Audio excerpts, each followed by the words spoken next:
Good evening, everyone. We'll begin our July 13th of the Board of County Commissioners here in Union County. And as is our custom, we'll begin with an invocation. When I do the invocation, I get chosen to do that about 3 or 4 times a year. And when I do that, I like to do I have to do a little background preparation so I sound at least halfway intelligent. So in doing that, I was looking and I ran across a part of a writing of Paul, and he says, so we do not focus on what is seen, but on what is unseen. For what is seen is temporary, but what is unseen is eternal. So I continued to look around for another reason, and I ran across a quote by our 30th president, Calvin Coolidge. And Calvin Coolidge said that in its main features, the Declaration of Independence is a great spiritual document. It is a declaration not of material, but of spiritual conceptions. Equality, liberty, popular sovereignty, the rights of man, these are not elements which we can see and touch. They are ideals. They have their source and their roots in the religious convictions. They belong to the unseen world. Unless the faith of the American people in these religious convictions is to endure, the principles of our declaration will perish. We cannot continue to enjoy the result if we neglect and abandon the cause. So if you care to, join me in prayer. Heavenly Father, I ask your presence here this evening as we come together to address the issues confronting our county. Grant humility to each member of this board and sober our thoughts, that we may act with wisdom, empathy, and purpose to serve the common good. Lord, grant us patience as we deal with the effects of a disease that grips not only our county, but our nation and nations throughout the world. Comfort and bring healing to any and all who are afflicted. I pray especially for the doctors, nurses, service workers, and caregivers who face this threat on a daily basis. Shelter them with your love and grace. Finally, O God, we pray for the safety of all those who serve to protect our life, liberty, and property. Military, whether at home or abroad, law enforcement, fire and emergency medical, we pray for their safety. It is in Christ's name I pray. Amen. Please join me in the pledge. I pledge allegiance to the flag of the United States of America and to the republic for which it stands, one nation under God, indivisible, with liberty and justice for all.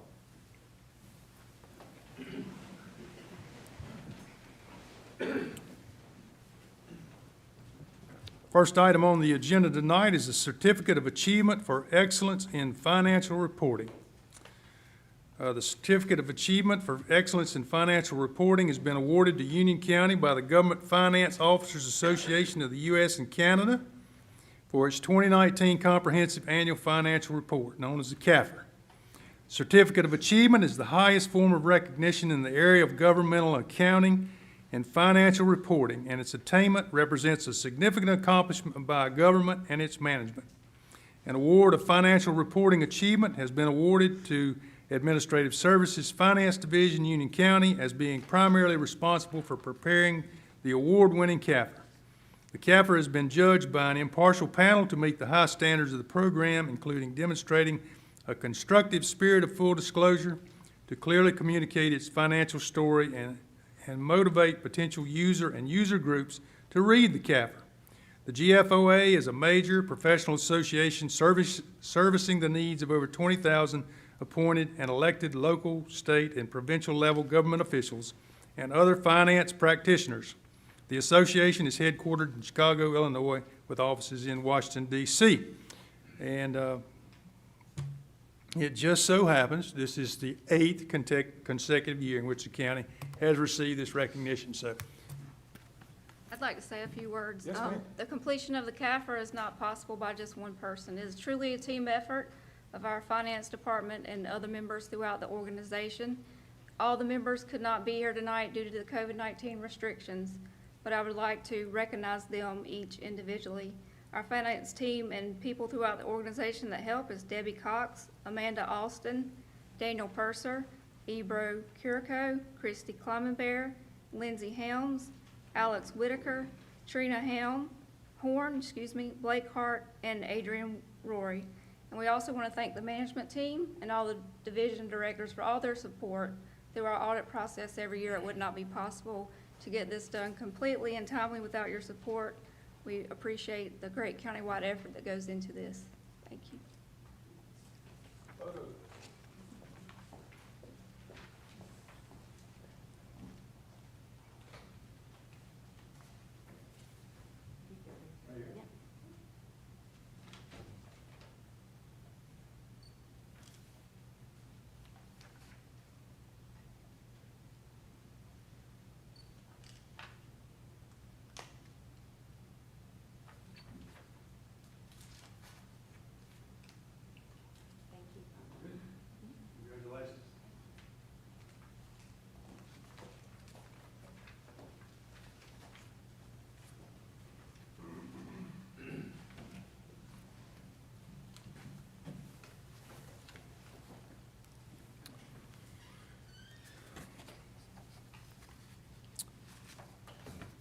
We always take the opportunity to recognize those employees who have completed some tenure here with the county, so I'll do that this time. Our 5-year recipients, we have with the library, Robert Albrecht, Timothy Griffin with Public Works. With the Sheriff's Office, we have Joshua Dees, Ashley Grooms, Kristen Parrish, and David Plyler. And with Social Services, Paula Leonard. We also have some 10-year recognitions. With the Sheriff's Office, Emily Tatro, and Social Services, we have Adrian Brown and Valeria Hernandez. With 15 years in the Sheriff's Office, Robert Rucker. With 20 years in Public Works, Jeff Moser. Ooh, that makes me feel old. And 25 years, Brian Helms in the Sheriff's Office, and Brenda Hardis with Social Services. Then we have some retirements in June. Randy Stacks in Facilities Management, 6 years. Donald Moyer, Emergency Management, 7 years. Sarah Franco, Human Services, Business Ops, 11 years. Armando Gutierrez, Social Services, 14 years. Ronnie Moree, Public Works, 19 years. And Bonnie Pendleton in Tax with 23 years. Again, thanks to all those employees for their dedication to Union County. Our next item is the introduction of Public Works Special Projects Manager. Good evening, Commissioners and staff and everyone else that's in the room and watching online. So it's been about a year since I've been with Union County Public Works, and I will tell you that one of the things that is very clear to me early on is just how important it was to the Board of County Commissioners that we try to get water to all the residents of Union County. So having heard that, one of the things that we did with the manager's approval was we actually took one of the engineering vacancies in our engineering division and reclassified it as a special projects manager.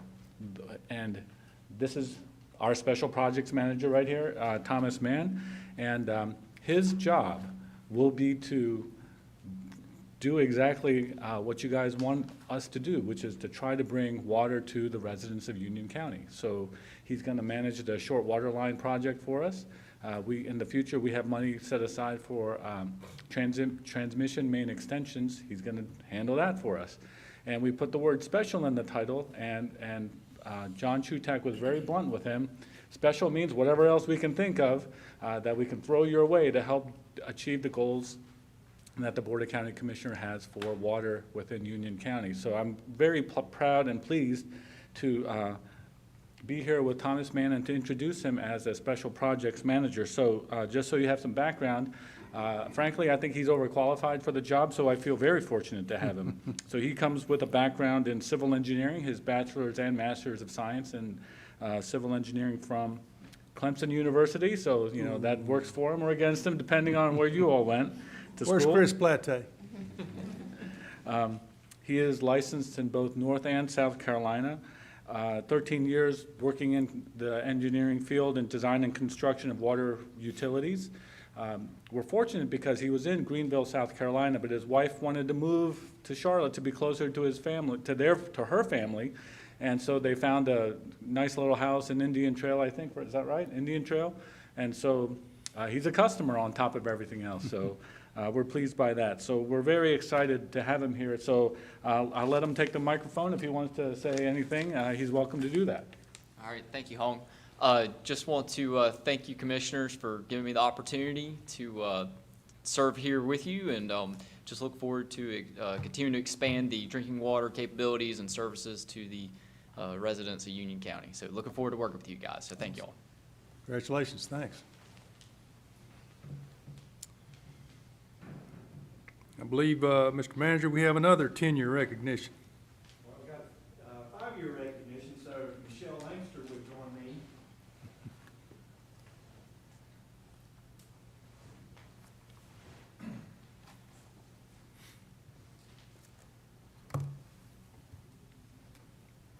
So generally, we do these service award recognitions on a quarterly basis for all employees. And due to the COVID-19 restrictions, we've been prevented from doing that. But Michelle passed a milestone recently, and I was not able to give that to her in the quarterly meeting, so I wanted to make sure that I recognized her tonight and presented her with this service award. Michelle's been with us for 5 years, the first 3.5 years as assistant county manager, and a year and a half ago made the jump to deputy county manager. And forgive me, but what, 20 years with Mecklenburg County? Yes, Ish. So, as she and I were talking the other day, it seems like Michelle has been here for a lot longer than 5 years. And I think you said it feels like 5 minutes. some days. But we certainly appreciate all the hard work and effort and dedication that she gives to Union County. And the leadership, I know, is appreciated by all the staff that work for her. So Michelle, thank you so much for the 5 years that you've given to us so far. We're looking forward to many more in the future. Okay?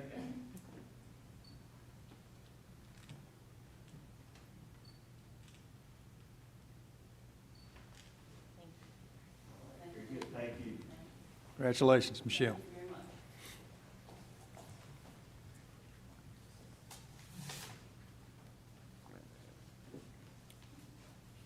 Item 7 is a public hearing, CZ 2020-001, Secure Turf.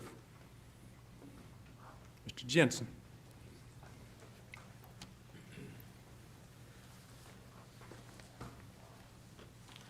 Thank you, Mr. Chairman.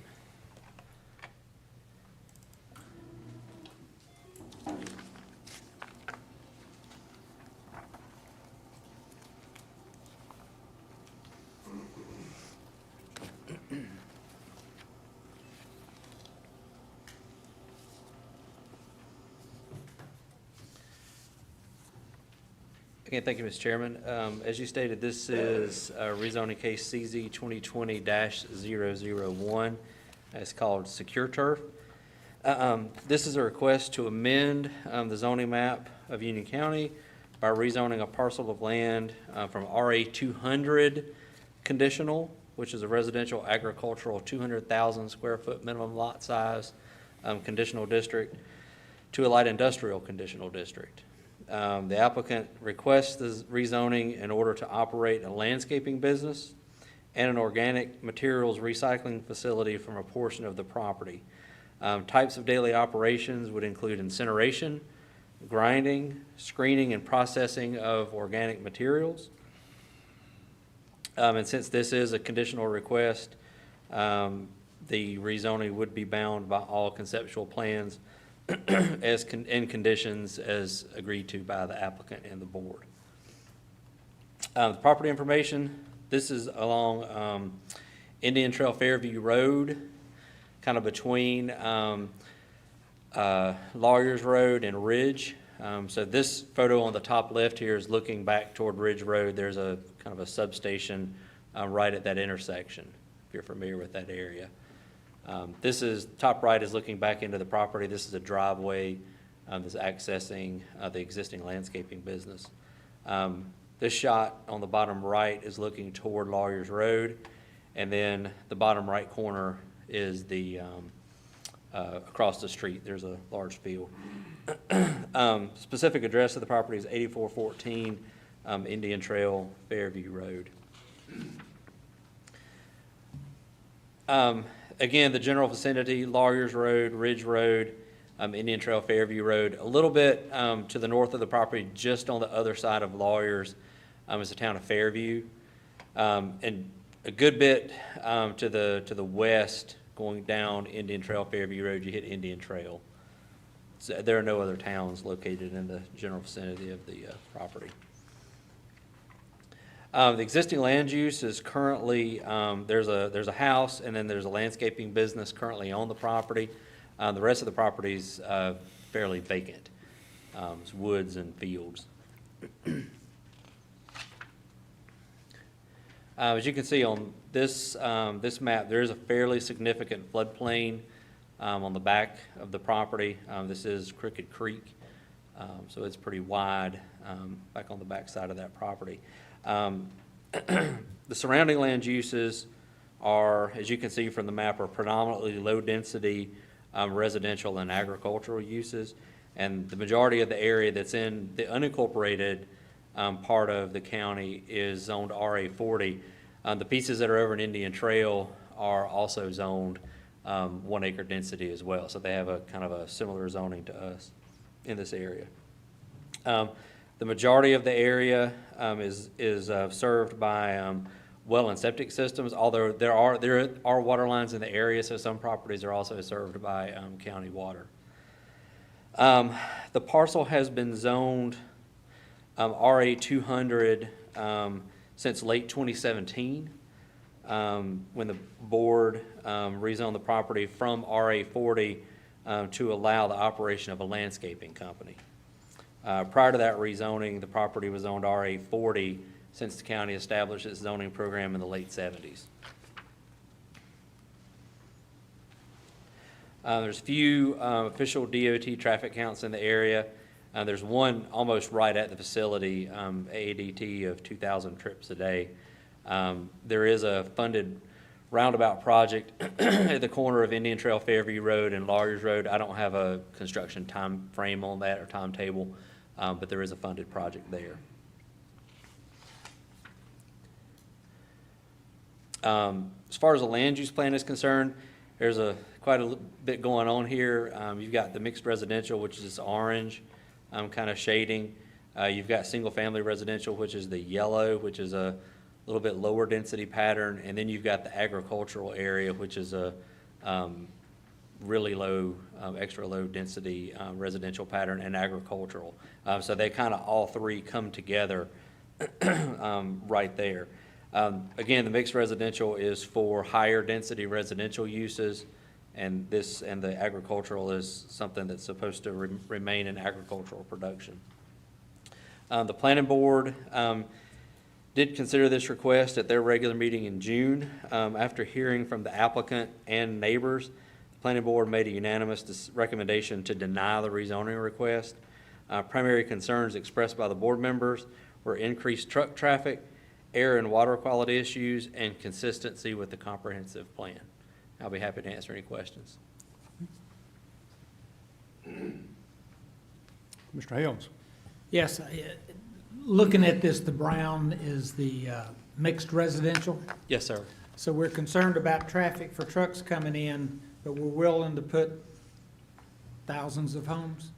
I think, I don't have a zoomed out version of this map. When this, again, this is based on the 2014 comprehensive plan, and this area was deemed to be mixed residential because it was assumed it would be easy to serve with sewer, and it's actually not. There's no way to gravity flow sewer to this location. So again, I can't speak for what the 2020 comprehensive plan might hold, but we are updating that currently.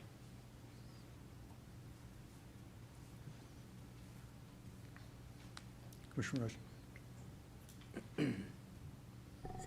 Thank you, Mr. Chairman.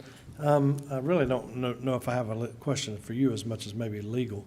And if you tell me we need to go in closed session to answer this question, I don't think it's that kind of question, but when I sat down, I've got a letter in front of me about people getting paid to be here to speak. Is there any legal issue with that can come back, that we may have to revisit this, where somebody can say, people, and it says pending commissioner approval. Would you like to enlighten us on any of that? Sure. As it pertains to your decision, I don't think there's any impact about that reality in the background of people who are coming and the terms, the payments that they may or may not have received. That's an issue between them, the person who made the payments, and any appropriate law enforcement action. But as for this body, their reasons for coming before you are not something that you're going to be held liable. Just like if I had employees that were on my payroll and I asked them to come speak, that wouldn't be a violation. I just want to make sure that we don't have a case against us or anything that might come later on from this. There's no. Not as it pertains to you all. Again, the terms of that arrangement, whether it exists or not, is that they may be subject to some scrutiny later depending on what they may be, but that's not something that you all need to concern yourself with in terms of Okay. deliberating. Thank you. We're going to hear from the applicant. Yes, sir, the applicant is here. Okay.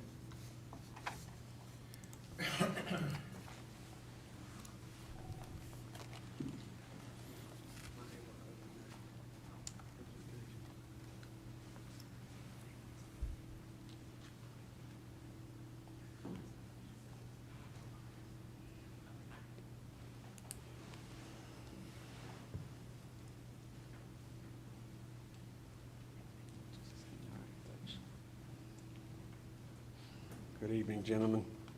I'll just waiting to see if I can get the presentation uploaded real quick. Sure. Be right with you. You're fine. Just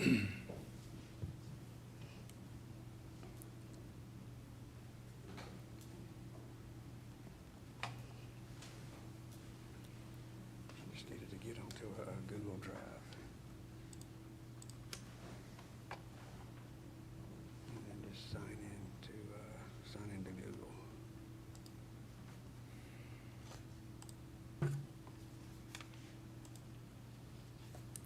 Thank you.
Okay, I'll try that.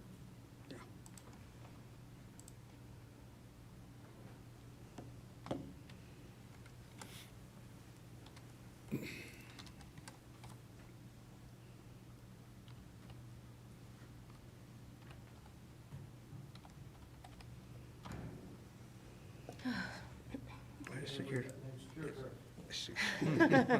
trip on a Gmail. Hold on, let's The address is secure trip on a Gmail. Secure trip on Mr. a Chairman. Gmail. It's not. Yes, sir. Maybe if he would go to Yahoo and try to sign in through there instead of Google. Just, Yeah, it's a Use Google another account. Gmail right here.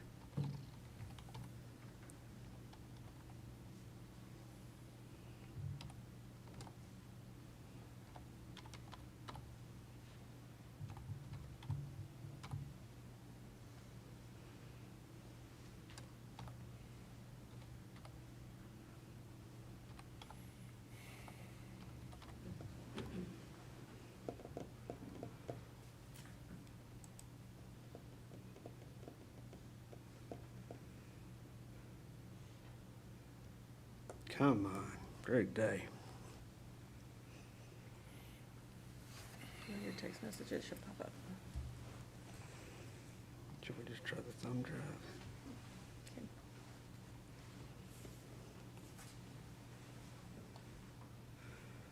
Why it's not giving us the code? I don't know.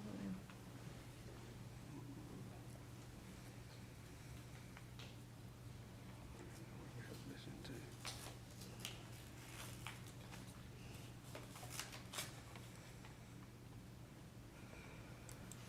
I don't know, you might have to ask them. Chris is on his way back.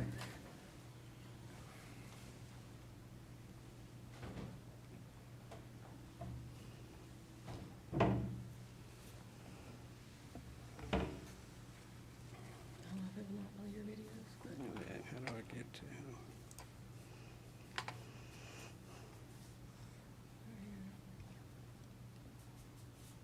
How do I get to that drive or that, all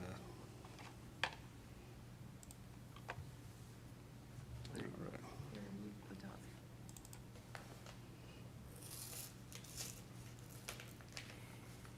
Okay, we'll try this gentleman. Do a slideshow Where's that? at the top.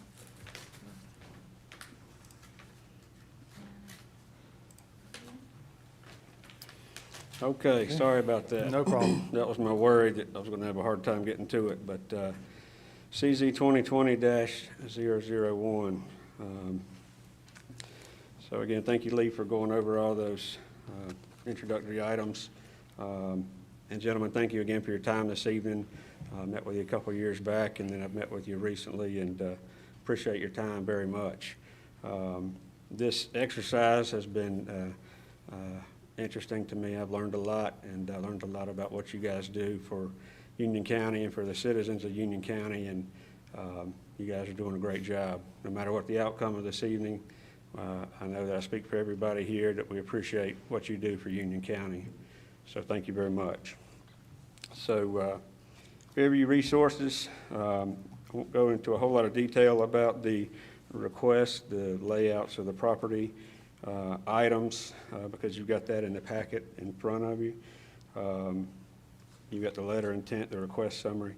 I'll just try to hit some of the high points, and then if you have any questions along the way, please don't hesitate to speak up. So basically what we're asking for is the ability to use a parcel of our property to accept vegetative, land clearing, and grading debris materials from contractors, haulers, landscapers, tree companies, builders, etc. We'd like the ability to process that material so that the local natural resources contained can be recovered instead of thrown away, landfilled, or buried. I do want to amend a couple of items on this petition based on hearing my neighbors' concerns. I've said from the beginning that my neighbors have had valid complaints on several issues, and so I wanted to try to address a few of those. As you'll see, I'd like to remove any reference to the terms tub or horizontal grinding which is mulch production, any of that type of equipment from the project description letter of intent.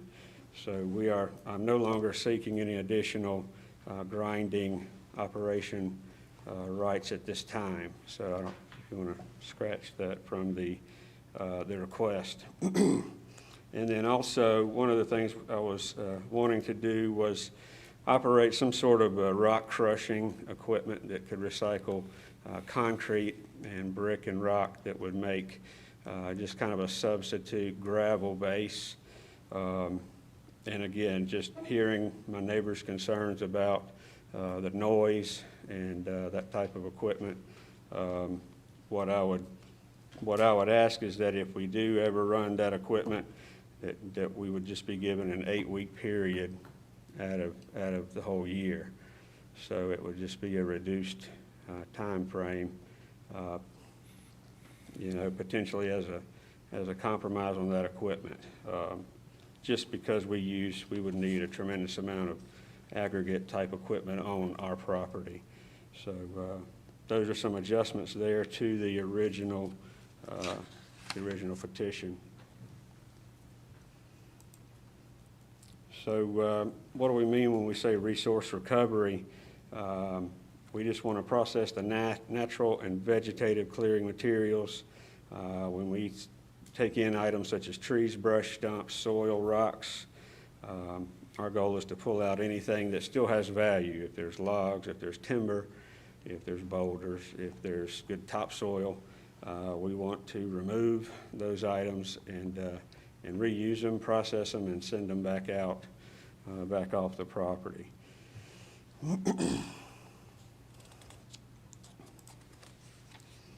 So the type of activities that we would be conducting, again, just sorting and saving the beneficial items, preparing and loading marketable timber, putting that on the log truck, anything that can't be salvaged for sale, brush or tops or anything, tree tops or roots.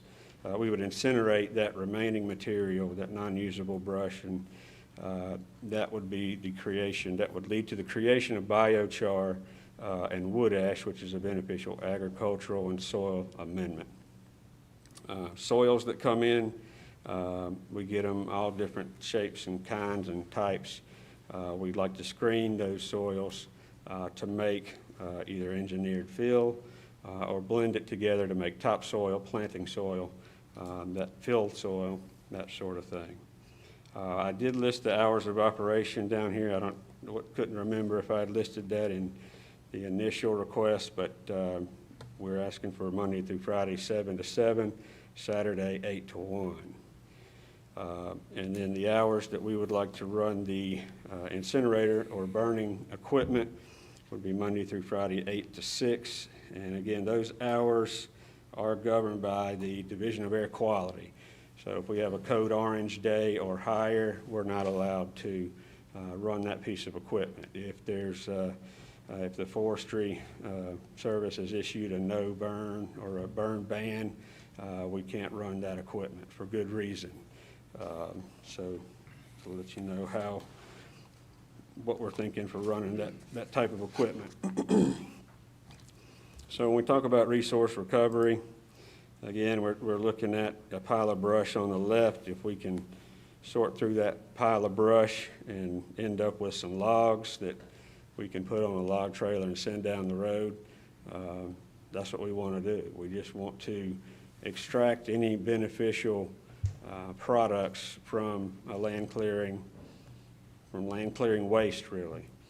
So not every load that comes in is full of logs and stuff like that, but we want to be able to pull as much out as possible so that it doesn't just get buried or burned or put in a landfill or chopped up for mulch. So this is just kind of the visual steps of incinerating materials. Once we pick through the items that are no longer valuable, we can then incinerate them with different types of incineration equipment. And then the end result on the right side of the page would be screening of soils, getting that carbon getting that ash biochar out that we can then mix in with soils. We can take halfway decent soil, mix it with some of this beneficial, rich soil, and create some fantastic products for planting, for gardens, for lawn establishment, that sort of thing. So just quickly, you guys, as we all ride around town, this is a familiar sight. When places are being cleared, we've got brush and piles of stuff everywhere. That material's got to go somewhere. Obviously, some properties, if they're large enough, they can open burn that product on their own property. If that material comes from the property and they have enough room, if they've got the setbacks from buildings and roads, they can incinerate it there. But a lot of times, that material has to be put into a dump truck or tractor trailer and hauled to a local or the most convenient dump to that job site.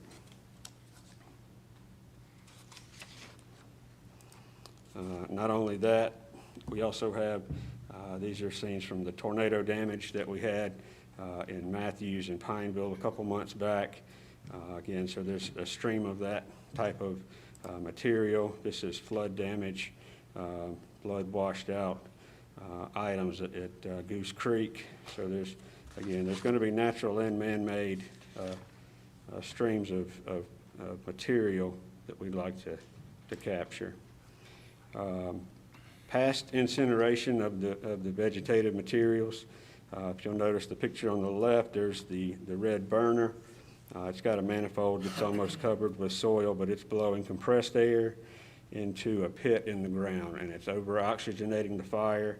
It's heating it up so that that vegetative debris can burn faster and cleaner, and it can process more material quickly.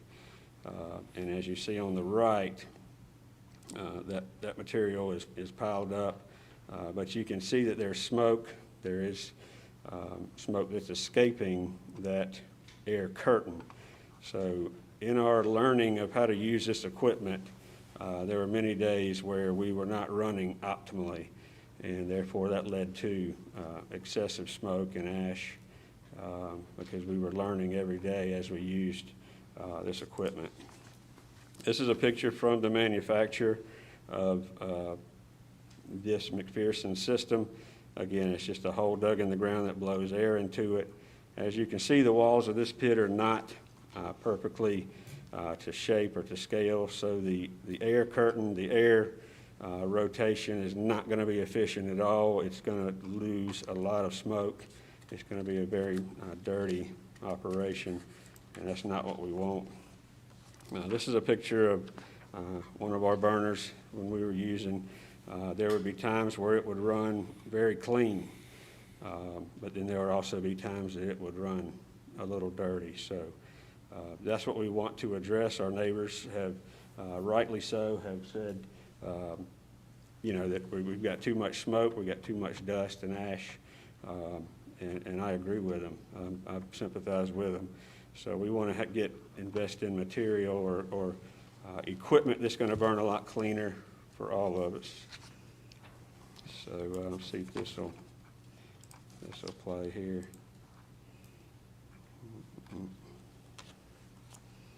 It may not because it's a thumb drive, but we'll see.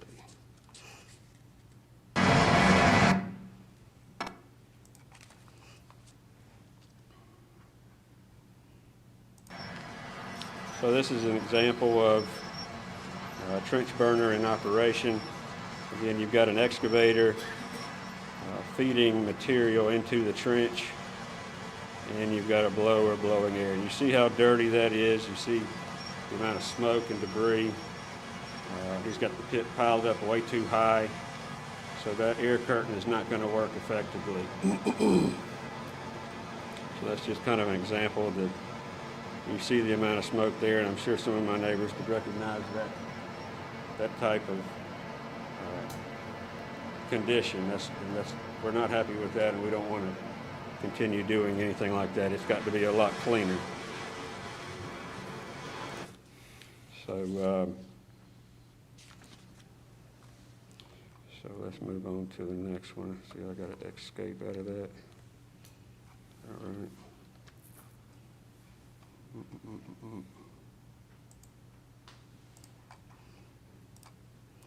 So our past learning experiences, listening to our neighbors' very valid concerns, and yes, I owe an apology. I owe an apology to the board, and I owe an apology to my neighbors that are here. We had several events that rightly so caused a lot of frustration for my neighbors. Back in December of 18, we had a company come in and help us get cleaned up. They ran 24 hours a day for about 3 weeks. That was before, before we knew we really couldn't do that, I guess is kind of a lousy excuse. But so they came in and helped us get cleaned up. And then in July 25 of 2019, about a year ago, our entire dump and all of the brush that we had stored completely went up in flames. So we had a 4-alarm, 5-alarm, 6-alarm, whatever. We had a pretty extensive raging fire, and all of our piles did catch fire. They were contained. We had dirt and water mounds surrounding them, but it was a scary sight for neighbors, and rightly I can understand. And that put a lot of ash and debris in the air, and that covered folks' cars for weeks. And again, I apologize for that. That's not right that they should have to endure that. So we have learned some things through this process. We learned what we don't ever want to do ever again. And that huge fire was a giant mess. I think it took us almost 10 months to clean up. Every time you scoop a pile of ash, it just plumes up in your face, and it's a really difficult situation to clean up. So again, my apologies to everyone here, including my neighbors and to the board as well.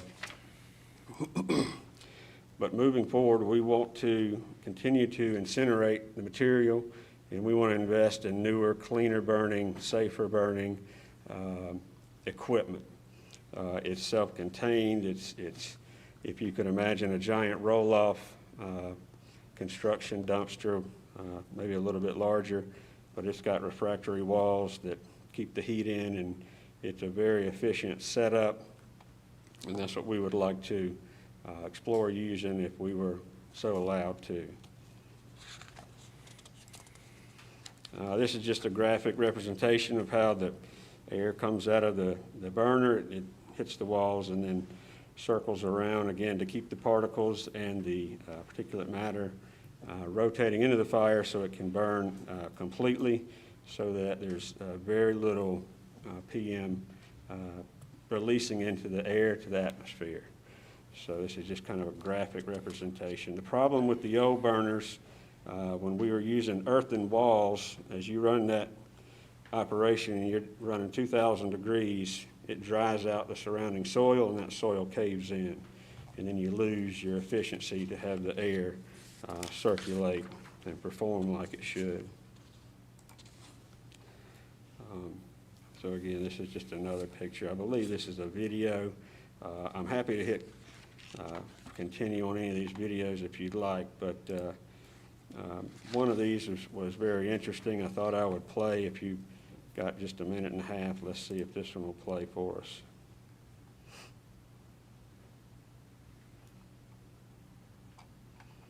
Forgive me if the sound is too high.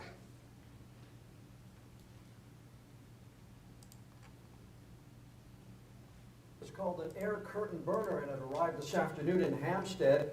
WECT's Gabby Williams was there for the delivery. So this machine, Gabby, burns organic debris with not much smoke at all? How does it work? So John, it's actually in the name. There is an air curtain that runs on top of the machine. That curtain works to keep the smoke and ash inside.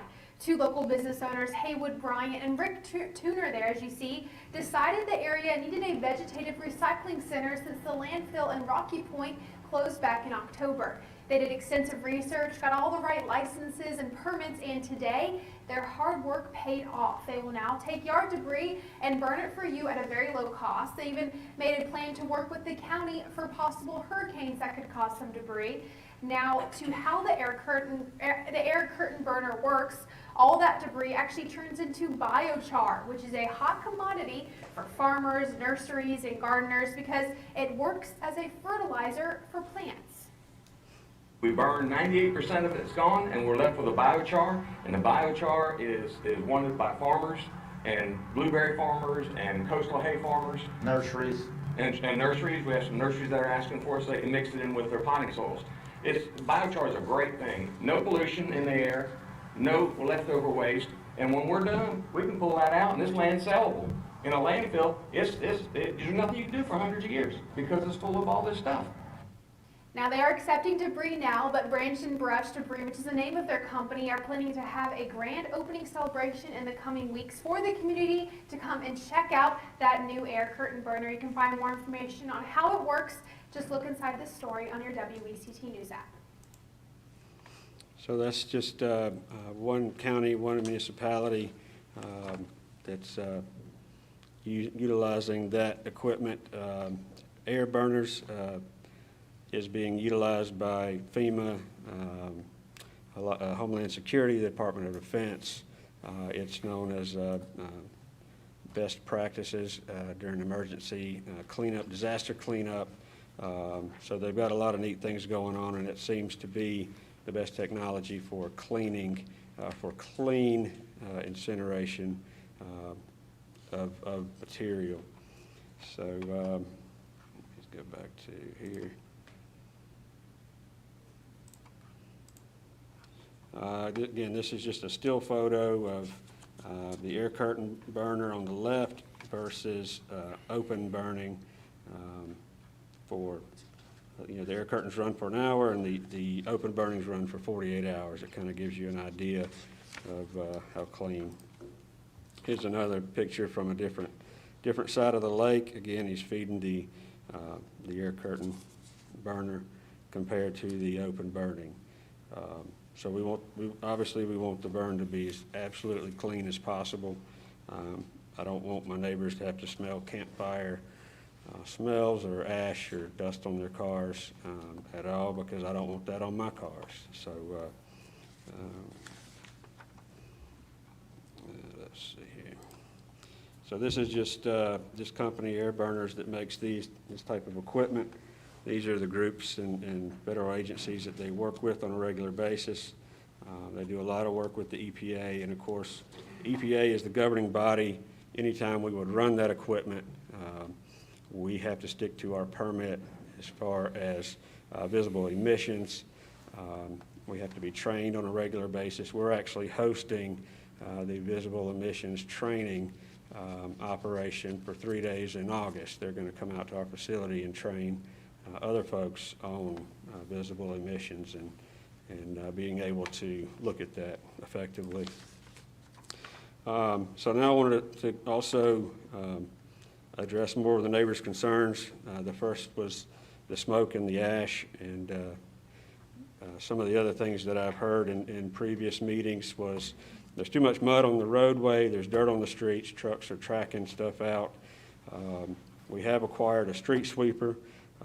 We will utilize that as often as necessary if trucks are bringing material out onto the road, if it's wet, if we've had some rain, that sort of thing. Also, we're going to be investing in truck washing, where the truck will pull up, it blows high-pressure water, rinses the tires. Again, our goal is not to track material out onto the roadways.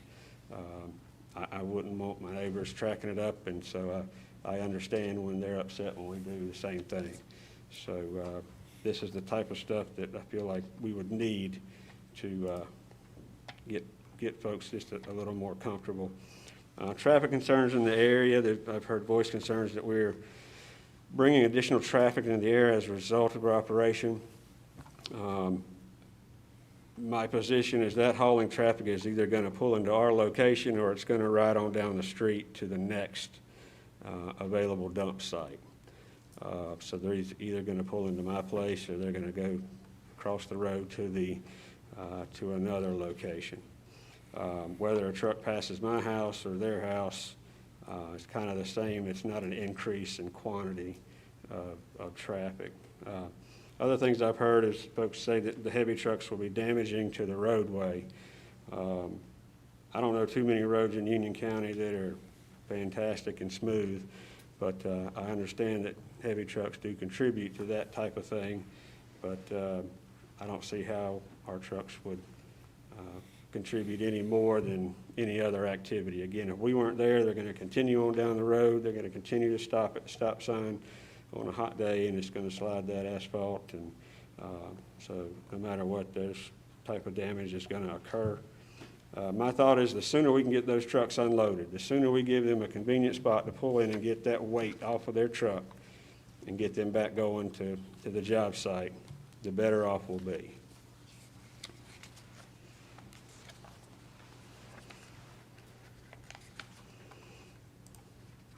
Another concern I heard last time that our activities are contributing to the poor water quality of Crooked Creek.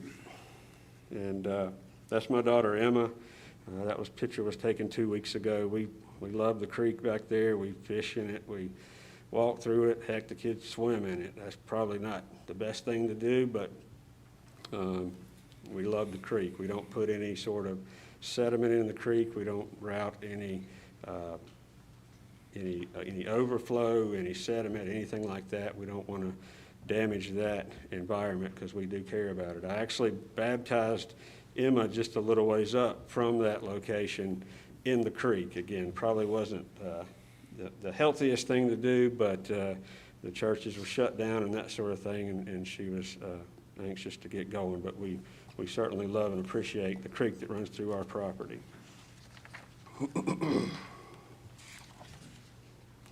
Again, I'm trying to address any of the concerns that the neighbors are going to come up and talk to you guys next. I hear them, and a lot of them I understand and want to address. I've had folks say that we've received citations, we've received fines, that we've had noise tickets. So I've called the fire marshal's office, Unionville and Fairview Fire Departments. The only incident reports they have on file are from the big fire that we had in July of 2019. And that's where they kind of had to spend the evening out there watching us hustle as best we could to try to throw that fire into the middle. I contacted Union County Sheriff's Department. Another thing that my neighbors are going to get up and say is that we're running equipment at all hours of the day and night, and we're slamming the excavator buckets and that sort of thing. I've asked Union County, are there any incidents of noise complaints that they've been called out to? They went back as far as 2012, before I even owned the property, and there are no noise complaints with the Union County Sheriff's Department. Somebody said that I've been fined numerous times by the fire department or the fire marshal's office. That's not the case. I'm happy to produce any of those incident reports, and we work in close connection with Kevin Rigoli, the fire marshal of Union County, Kevin Phileman, who's assistant at Unionville, and the Fairview offices. So we appreciate those guys very much. And then next, I'll try to speed up a little bit. Just some graphical features of the property that I feel like would make it easier to allow what we're wanting to do. We have 3 separate right-of-ways that dissect the property at different locations. We have 2 substantial overhead transmission line corridors, and we have 1 buried City of Monroe energy transmission line, and that's a buried gas line. We also have 30-plus acres of floodplain on the property. So again, we didn't buy the property to redevelop. We bought the property to stay there forever. I probably told you guys when I talked to you that it's heaven on earth for us. And we enjoy the heck out of it. We live on site. We live there on the property. And so just a couple of quick pictures. Again, looking out the front door, Looking to the left, you see the lines in the power station. Looking to the right, again, you see the lines carrying on. This is through the middle of the property. This is Duke Energy's service. This is looking straight out the back door. We have the tower there. This is standing on our property at Ridge Road, looking across the street. This is the substation. This is standing out in front of the office, looking down towards the corner. Again, this substation. This is looking to the other side of the property. This is at the corner of NHL Fairview and Ridge. There's chicken houses there. So again, those are some of the key geographic points I wanted to make there.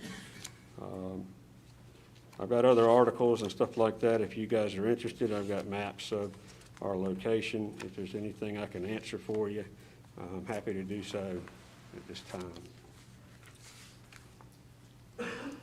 Mr. Rushing.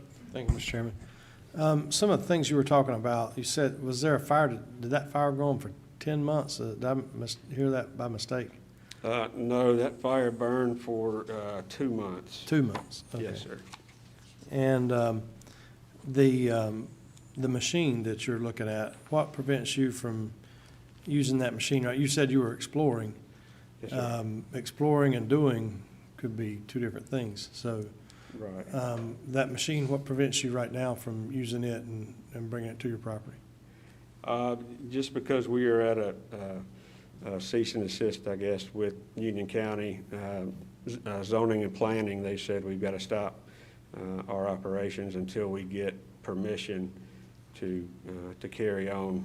So there was no permission to burn? Who in our staff? Lee, was there permission to burn?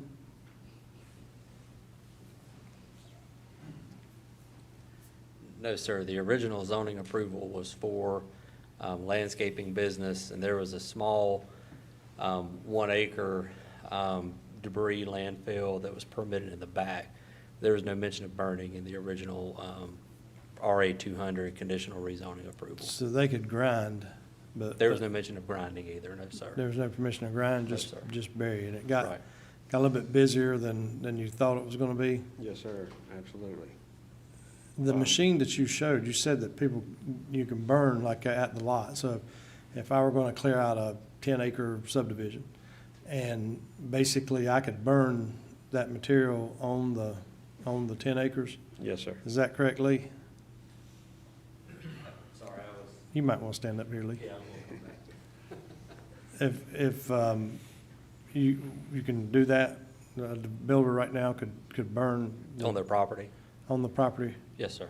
All right, what would be wrong with taking the machine? It looks like the machine's pretty portable. What would be wrong with taking the machine to the property and doing it on the property site, the 10 acres that I'm developing, let's say? There would be nothing wrong with that. So there'd be nothing, You would acquire a permit from the North Carolina Department of Environmental Quality, DAQ. right? So they permit to that machine. It's not a site or an individual. They permit the machine. If you make any modifications to it, you got to modify the permit. But you can modify that machine and take it anywhere around the state you want to and use it, Okay, as long as you use it according to their guidelines. right. So that avoids the truck traffic on the roads. That avoids all of it being concentrated in one area. Again, it's your business, but it seems like there's some options there using that equipment, that new technology Sure, that could benefit you as a business owner. sure. Just took some liberties, kind of got behind, right? Say that again, I'm sorry. Kind of took some liberties with what we told you to do last time, and Absolutely, yes, sir. And another gentleman on the board said he didn't want to feel like that I was pulling the wool over y'all's eyes, and I take that very personally, and I know there's another individual behind me that feels like I've done the same thing. That's never my intention. I'm completely transparent on what I'm doing and what I would like to do. But yes, we got ahead of ourselves, and again, I owe you guys an apology. I should have come to you first and said, hey, this is what I'm thinking of doing, and I should have taken the right steps. So I throw myself at the mercy of the sword here and beg for your forgiveness that I didn't reach out and get that permission ahead of time. It was almost like a business experiment to see if what we would do would attract business. Would it bring haulers in? And the response was extreme. The demand was extremely high. In less than 12 months, we accumulated 260 individual hauling companies looking to bring material in. So the demand is high. The other thing I didn't do was try to do this and undercut anybody's prices. I came in at 15% higher than the next closest guy. I'm not trying to undercut anybody or upset a market. How far away is the next closest place? Permitted or non-permitted? That's the question. Yeah, permitted. Permitted, I believe, is Griffin Farms out on 200. So over in that area, they'd travel a little bit further. Yes, sir. Okay. Thank you. Mr. Helms? I have a question for our attorney as well as yourself. You talked about this machine and it seems impressive. Could we give him the permits based on the requirement to use the machine will be the only burning done on the premises? Lee, if you can answer it, that's.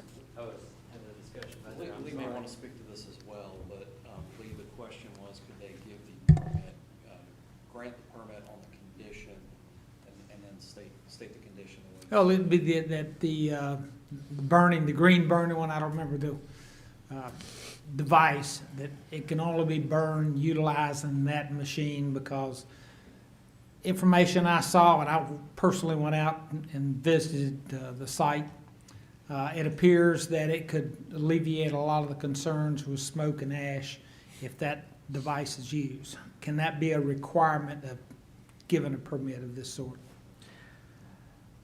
To be honest with you, that's the first I had seen of that equipment was just when you saw it in the presentation. Maybe some of your concern with legal is if that's the only company, or trying to say it has to be a certain company, if there was a way to write that condition, maybe that sort of was a all-encompassing burner that did not emit a certain amount of smoke or something like that, that would require a little bit of research for us to do to come up with some language. The general posture of rezoning questions is as to the use of the property as opposed to the methods by which they use that property, if that makes sense. This would be a further restriction on the use to only one specific piece of equipment, which would be unusual. We'd be glad to look into that, but generally you're permitting more broadly a certain class of uses under the zoning laws. I'm sure we can find out if there's other manufacturers that build a like product, that you don't limit it to it was green, I'm gonna say John Deere, you know. But that concept of, because brings up a good point. You know, one of the problems, and when they cleared the development behind me, I ate smoke and ash for 18 months because they'd cleared a little bit of it and they'd burn it there. So I see this as a positive solution if this product works as described. I do have documentation from them that they are a sole source justification letter that goes to municipalities and other government agencies, because there are. You want to get over to the microphone so everybody can hear you. They are pretty much a sole source equipment or technology provider for this type of equipment. There may be one other company, but I'm happy to pass this around to you, but this is from FEMA, I believe, that says they don't have to go out and get other bids from other curtain burner equipment because there's not any. So I'm just letting you know they've kind of crossed that hurdle with competing with other companies, and there's just not many out there that have that type of machine, excuse me, to that scale. Mr. Rush. Thank you, Mr. Chairman. Mr. Chairman, Just hold a second, Ms. Stoney, and you go ahead. I wanted to respond to that. I would advise the board, at least at this point, be hesitant about approving a particular company and a particular technology. If we wanted to look into a certain method of burning, we could do that. But that strikes me as something that we want to be very specific about moving forward. And just in responding to that, I understand his point about there being a sole source company out there for procurement purposes. But that's different than this board acting through legislative action to say, use this and only this company. Thank you. Thank you, Mr. Rush, Chairman. yeah. One solution, well, if we denied this tonight, it would be 1 year he could come back, right? Yes, sir. And in that year, if you decided that any kind of technology that was similar would work and come back, we could look at it at that time maybe. But I would say that, again, you said you're exploring. And again, I don't want to vote to approve something that's being explored. I want to approve something that's ready to go and be in place. When we did this, it got out of hand. And listen, I understand getting out of hand with business. I mean, right now you got businesses that are overwhelmed with what they're doing.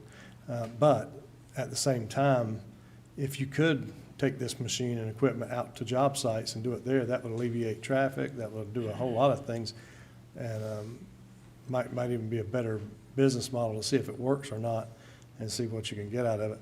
I'm kind of hesitant.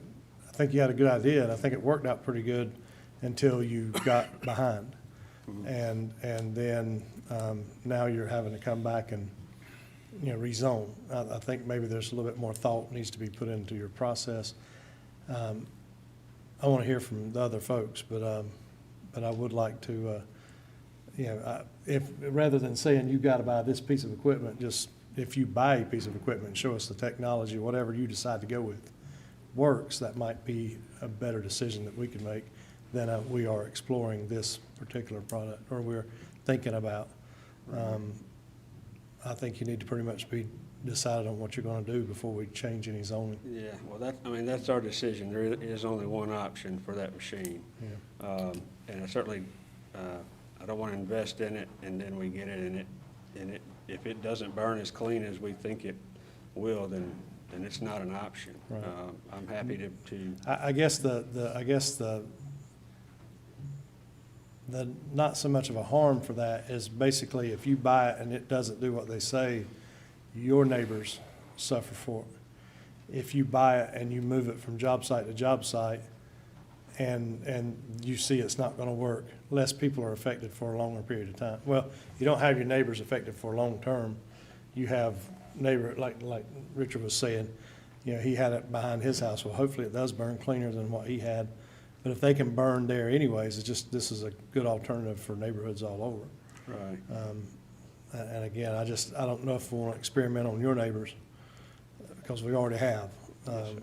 We have without doing it the right way. Yep. I would think that would be a better process maybe. That way we don't have to tell you to buy a certain piece of equipment. Well, again, it would come down to a piece of equipment that would meet the specs of the Division of Air Quality. So they do govern all of that and regulate that. They take readings, we take readings. We have to be certified every 6 months to run that equipment. Moving it from site to site is an option. However, you do have to have the 500-foot setbacks from occupied dwellings or commercial dwelling or a state road or a traveled road. So there may be instances that it would work well in a large development, but little 1 acre lots, 2 acre, 3 acres, you're probably not going to have the room to operate such an item. Any further questions for the applicant? Thank you. Thank you, gentlemen. Mr. Chairman, may I make a statement, please? Sure. And basically, tonight's a public hearing. We don't have to vote on this tonight. Normally, we don't. Can we have staff do a little research and give us feedback before we'd have to consider whether or not to approve or disapprove this requirement? Sure. Commissioner Helms, you took the words right out of my mouth. This is a public hearing. At this time, we're going to hear from the public, so I'll open that public hearing. And our first individual is, looks like Randall.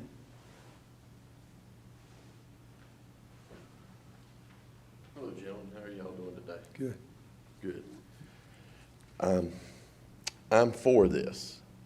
The reason why is because I haul heavy equipment and I do haul trees and debris and stuff. And I've been to this young man's place. Very clean place, easy to get in, easy to get out. And I actually used to work for a towing service. And the machine that he's acquiring about, Lake Norman had to bring one in from Florida. The weight of the machine is so heavy for one reason, so only certain roads can take this machine in there with the truck to bring it in. It took 2 large tow trucks to set it off. And then he was right, it was 500 feet off the roadway to set this machine up.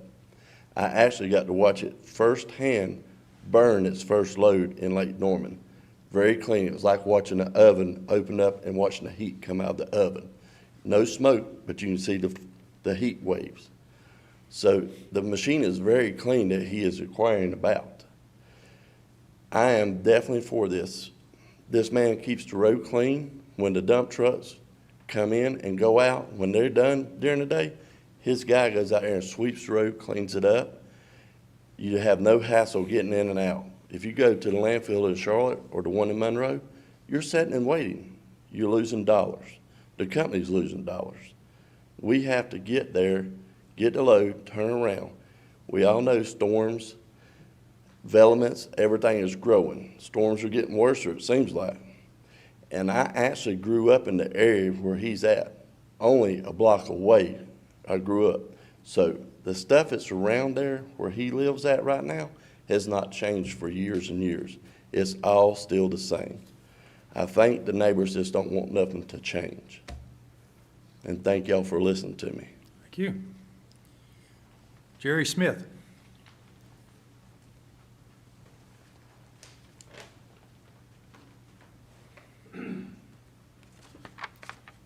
I'm Jerry Smith, and I'm against this. I live at 405 Simpson Road, which is about 1.5 miles from this operation. I'm against this zoning because of possible air and water pollution. I have operated a fully permitted natural debris dump less than 2 miles from Secure Turf for the past 30 years. He says there's no other one except Richard Griffin, but he knows I'm there. I don't understand that. Even though I'm located more than 1/2 mile from Crooked Creek, I have been required to put in sediment basins everywhere water runs off of my property and enters this creek. And I don't understand how he can stop it when he's in a floodplain. And I've seen his equipment underwater. Also, his little picture of his little fire up here was a little misleading, because when I look out, I see fire above the trees at night. Okay, I'm more concerned about the burning operation because Einstein says energy is neither created nor destroyed, and it don't matter how clean he burns it. This stuff's still going into the air, and it's all going into the air in one small area. It's going to come back down. The burning is unreal because I can smell smoke from my house, and I'm, like I said, 1.5 miles away. Sometimes it's so strong that it's burning my eyes. In this day and time when we have so many emission controls on all our cars and everything else, I don't understand how you can be allowed to burn that many hundreds of tons of debris a day is going into the air. And you can't get rid, that's not recycling to me, to blow smoke up in the air. I mean, he might call it recycling, but I don't. That's just pollution. Also, the noise and dust of a concrete or rock grinder will make it unable to stand outside.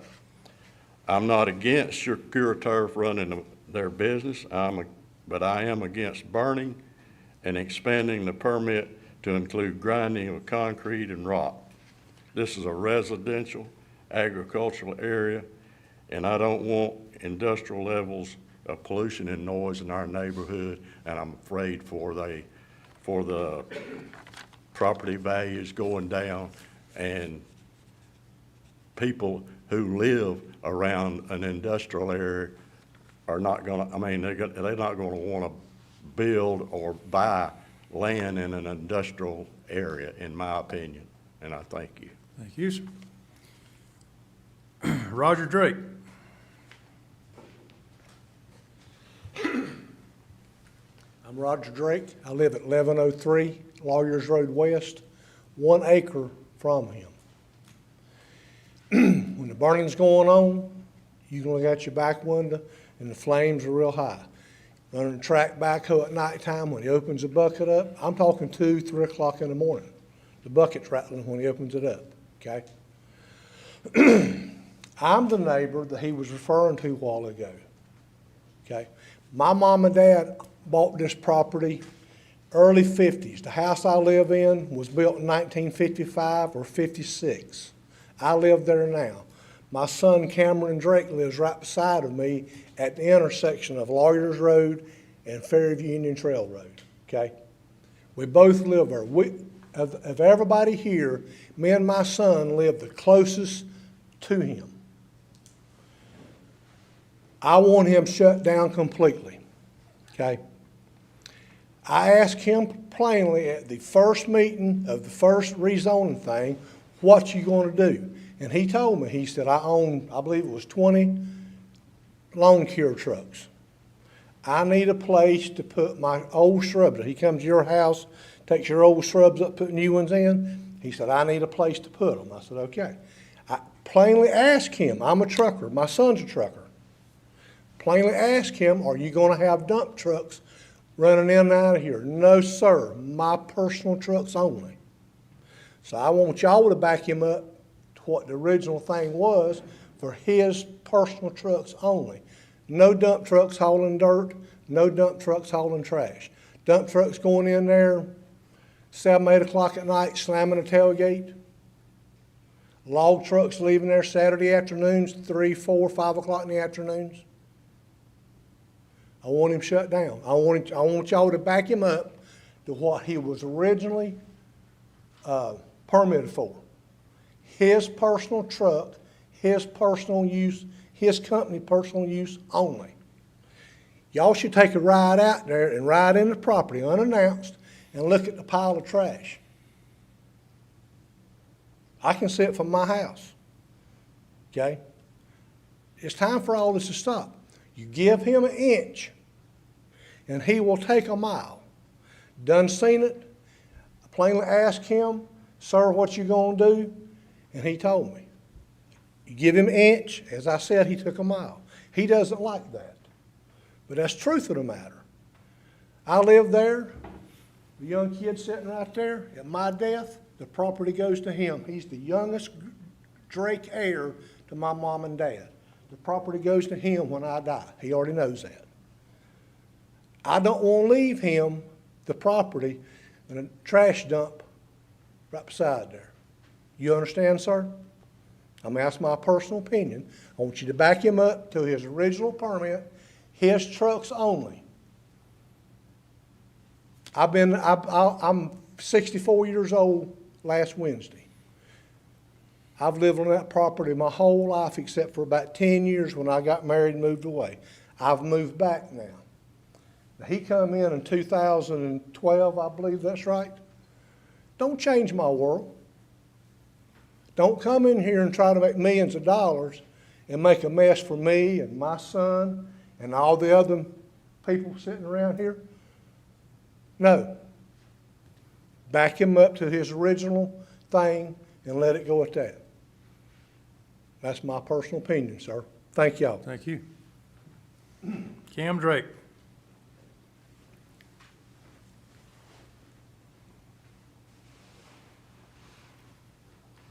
I live at 1113 Lawyers Road West, right beside my dad. I do not want this, period, because I'm tired of the smoke, the dust. What about Port Ridge Elementary, middle school, and high school? My son goes to middle school. When they out there burning, a lot of kids said, "Where's that coming from?" They said, my son said, "It's coming right behind my dad's house." I mean, if he does his crusher, we used to haul sand and rock. Mark Moretta's got a crusher, and they had a crusher crushing concrete. House about a mile down the road had dust on the cars. Mark Marietta got fined 5 times over $10,000 a pop. It's so noisy. I don't want that. And I got pictures right here from last Friday. A dump truck got stuck on top of the hill up there. Slung mud all in the road. Y'all can look at them if y'all want to. I disagree with this none at all. You give it to him, we are messed up. Like you said, this whole thing going around the last year and a half, nobody's mentioned me and my dad. We the 2 closest ones. I can lay in my bed at 10, 11 o'clock at night, hear noise. We leave out about 5 o'clock in the morning in our tractor trailers. You can ask all the community. We leave out quietly. We don't slam nothing. I'm tired of the noise, tired of the dust and the mud. Y'all want to see these pictures? If you want to leave them with us, you can leave them while you're with the clerk. About had enough of it, sir. That's just a little bit of it. Union County Sheriff has stopped and let cars go by. There's so much mud on the highway. I have a question.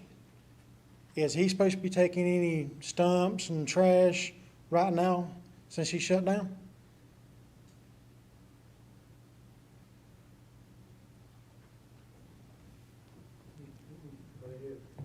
Is he supposed to be? Lee can respond to that. No, sir. I was not aware of that he was taking that stuff. It was, the original approval was for the landscaping business, the stump dump for his materials only. Thank you, Lee. There was 3 loads went in there last Friday after 4 o'clock. Reason was Jerry closes at 4 o'clock. From 4 o'clock to 6 o'clock, 3 loads went in there tractor trailer, a red Kenworth. I know, for I was sitting in my driveway. I can sit on my back porch, watch them go in and out, in and out. He's supposed to be taking nothing. He's still taking it. I disagree with this. Thank you. Thank you, sir. You can only speak one time, and I believe you've spoken. So the next speaker is Katie Center.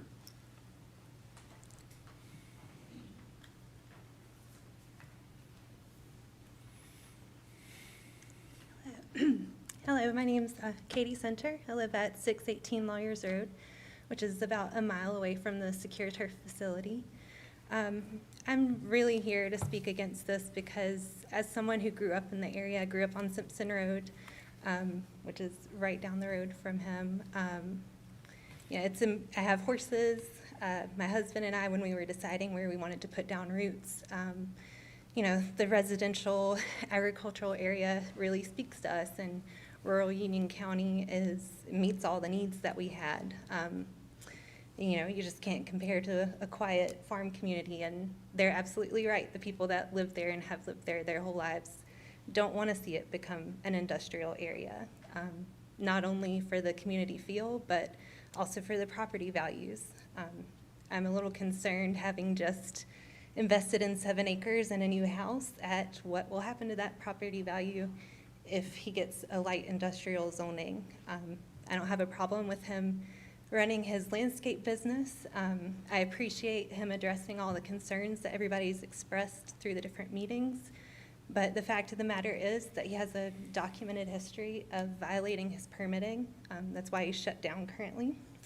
And I also looked up his permits with the Department of Air Quality, and he's received citations in June for improper documentation and also burning well over what his permitted amount of, I believe it was 35 tons or less a day.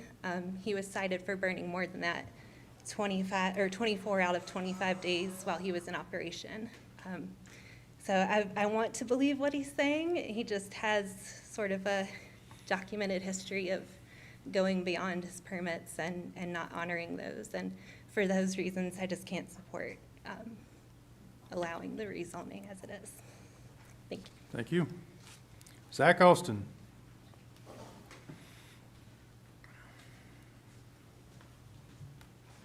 Take this off so I can speak.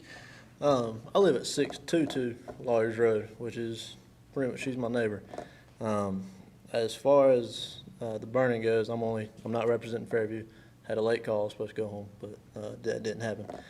The burning, as far as it goes, Mr. Ryan has been very cooperative and letting us know the further things that he's wanting to do as far as that air curtain burner. He invited us over to that facility to show us the operation of that air curtain burner. What it is like you saw in the video, he dug a pit to have that curtain burner shove air into that pile to make it burn hotter. What fire is, it needs three things: oxygen, heat, and fuel. When you add more oxygen into that thing, it burns hotter. Smoke, all smoke is just unburnt fuel. So when that fire is having an oxygen-rich environment, that makes it burn hotter and gives it more heat to take away that smoke. That's how that air curtain burner will burn cleaner. So it's not releasing anything up into the air as far as anything harmful to the environment. As far as the drive area and stuff, like I said, I live at 622. There's a lawn and landscape company right behind us. They'll fly through our driveway.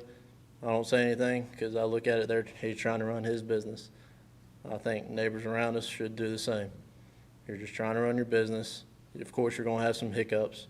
You're trying to cure those. And Mr. Ray has been very cooperative in hearing all of the neighbors' complaints. I feel that he has bent over backwards on a lot of issues to try and make them happy. But you can only do so much sometimes. So I appreciate y'all's time. Thank you. David Webb.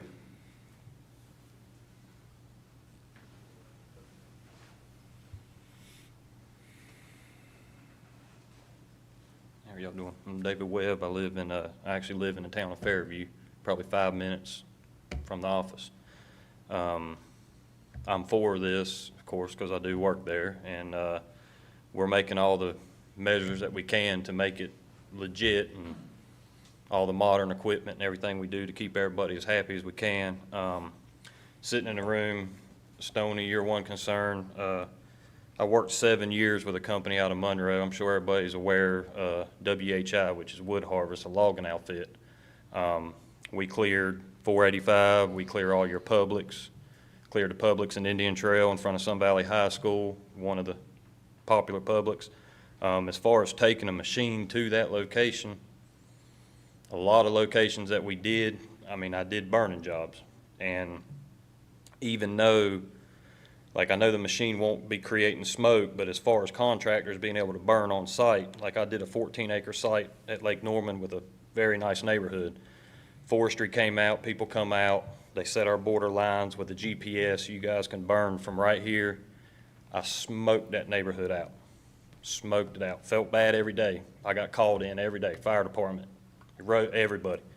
They couldn't touch me. And I've got kids, I felt bad. But we are taking the steps to get this equipment to limit that smoke. So, yes, there are some job sites that could be taken to, but there's a lot, like Publix and Indian Trail. We would have never been able to burn right there. clearing that site for Publix. As far as here, you know, a man stands up and I've got pictures of a truck pulling out, putting mud on the street. He didn't turn around and take pictures from 2 cars behind him, was Ryan personally on the street sweeper. I was there. I just pulled in, but he didn't take those pictures. We didn't purchase a street sweeper for it to sit there and let the road clog up. It runs. If I'm coming in and out, I see anything on that road, I call the boy, get the street sweeper. They own it like that. We have that equipment for that. We're taking all the measures, everything we can to do the best we can. And I'm definitely for it. So, thank y'all. Thank you. Kelly Poplin.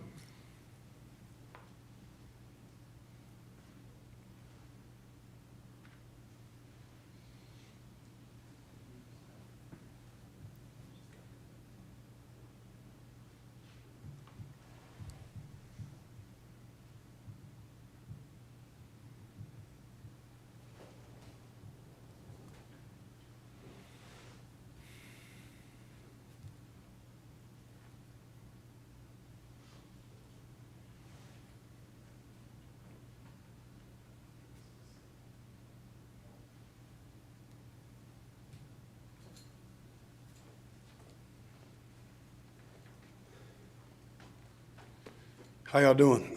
My name's Kelly Poplin. I live at 8116 Old Ferry Road.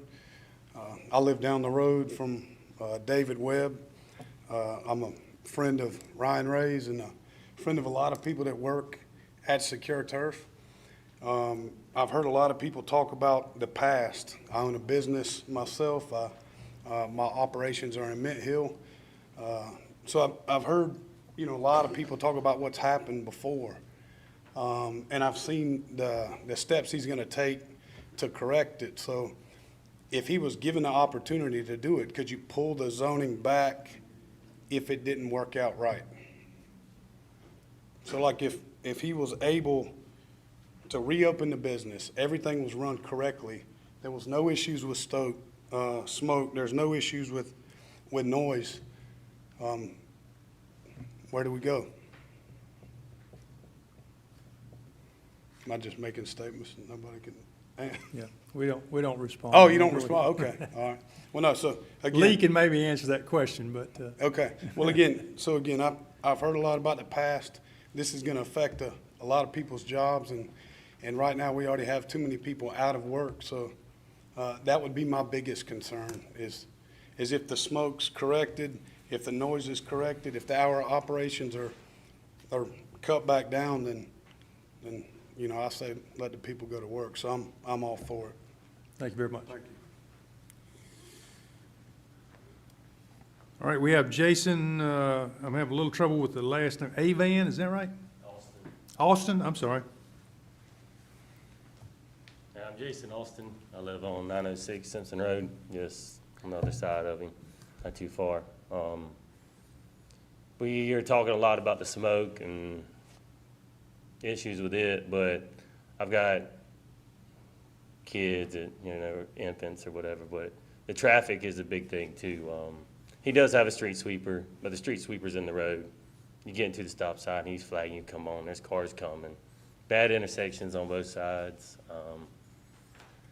So that already is an issue. And then, of course, trucks are gonna be going down the road, taking it somewhere else, but when that place is right there, there's more trucks coming. So it's, the extra trucks that are through there, the smoke, obviously, like they've said before, he's had restrictions, he's not listened to them. He's gone past it to ask for forgiveness, you know, without trying to do it the right way. So, you know, also like they said, you know, yeah, he is burning late and it's not controlled. But even if we fix the burning, you have traffic at 2 horrible intersections. And they're already trying to put a roundabout there. That's how bad the intersection is, and you're throwing these trucks, you know, isolated there. What kind of chemicals and stuff are coming off this, or fumes? That's another question. And if he's containing it in a floodplain, like, it's all well water around there. So what's it doing to our water? You know, that's the questions I've got, like, that's not getting answered, and I'm not seeing a fix from it. So, you know, like I said, we got 2 acres. I got family, 30 acres around there, you know, too. So it's not zoned for industrial for a reason. You know, it's farmland, and, you know, people's been there for a while, which things change, but I think it has to have proper change, and I don't see that in this. So I guess that's all I got to say. I'm against it.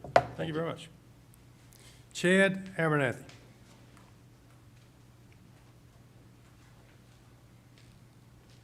Gentlemen, thank you for your time. My name's Chad Abernathy. I do not live anywhere in the area, but I am an owner of a highway construction company in Charlotte. We utilize Ryan's facility quite often when it was available. Speaking to the fact that things were brought in last week or whatever, I don't know if that was the case. I personally made a call to Ryan one of my guys made a call to Ryan last week, and he said it was closed. Could not take any of it. Doing a lot of the business in Charlotte, I think one thing that you guys need to consider is you need places like this to take material that he would take. Looking at the chicken farm, I know of a job going on right now that, speaking of legal and illegal dumping, that you guys open yourselves up to a lot of opportunities where people try to find places to put things and it's dumped illegally. I do believe Ryan's trying to do it the right way. I know there's concerns, air quality, everything else, but if you look at some of the other landfills in Charlotte, Union County, I mean, everywhere around, I think he's probably presented about the best solution to the problem. Been to the property quite a few times, a lot of area. It's a beautiful piece. Everything around there is nice, but it is, you know, we all know how Union County's developing, and I think before long that it won't look the same whether he has, you know, a grain fire maker out there or not. Like I said, I'm for it. I believe in doing things the right way, and I do believe you'll probably get that out of him. So thank you for your time. Thank you. Jane Long.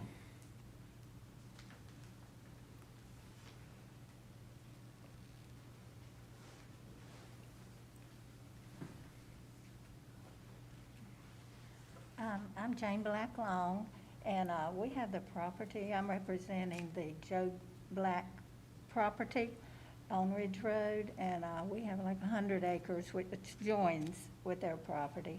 And I guess our concern is... Oh, I'm so sorry.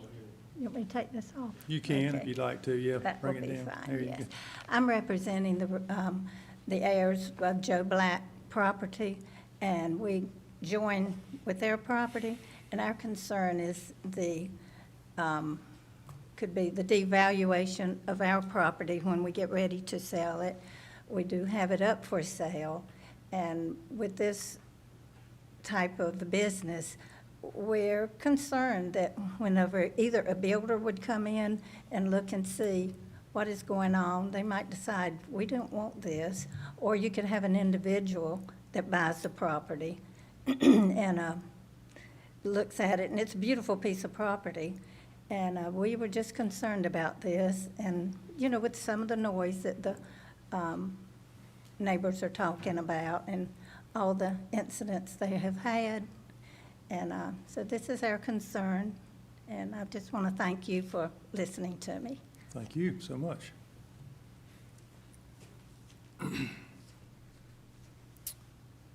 Bruce Black.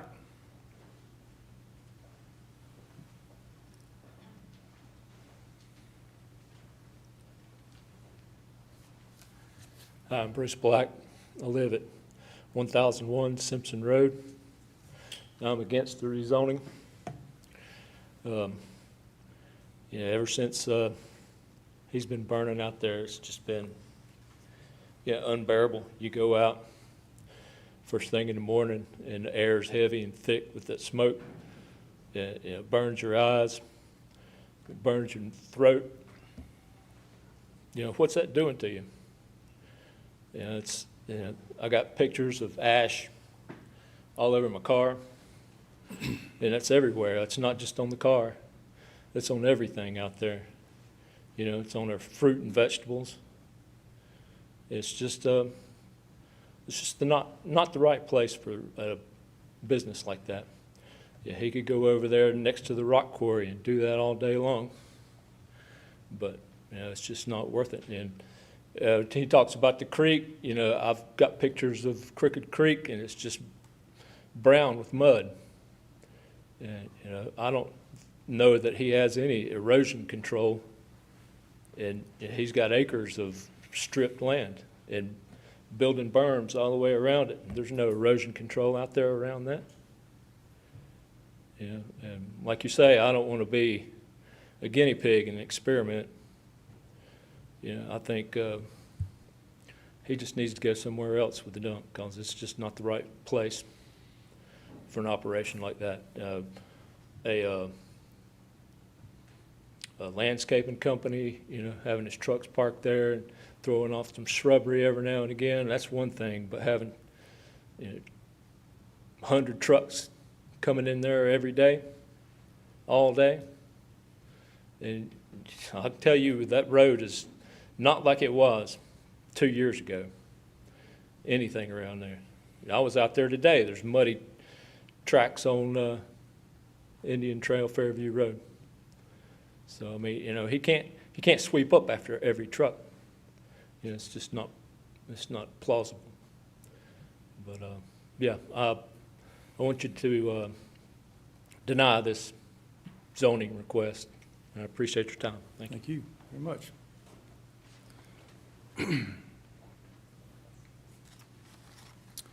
Okay, that concludes the list of those who have signed up to speak. Commissioners, you did receive several emails. It'll be a part of the minutes that were email responses since we didn't have the go-to-meeting opportunity. So we have those as well.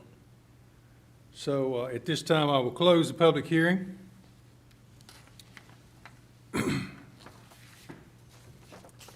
And we're going to take about a 10-minute recess.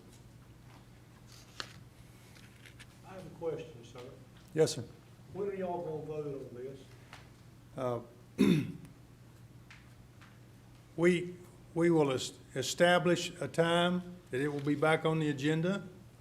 It doesn't have to be at the next meeting. It typically is at the next meeting, but it doesn't have to be. You saw one of the commissioners request additional information, so it may take some time to get that additional information, and would push it out maybe a month or something. But typically, it's the next meeting. My property does not meet his. My sister's property does. I don't get a letter in the mail saying nothing about this, which I think is wrong. I think everybody should get it.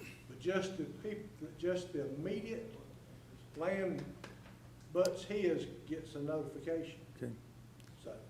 We'll take that under advisement. Speak to Lee about that. All right. Yeah. Okay, thank you for your time. Thank you, sir. Yes? I was on the list to speak. You were? Yes, sir. What was your name? Mindy Black. You absolutely were, and I walked right over you. Come right on up and speak. I'm sorry.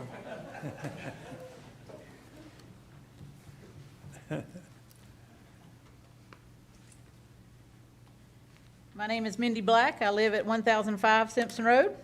I am opposed to the zoning change.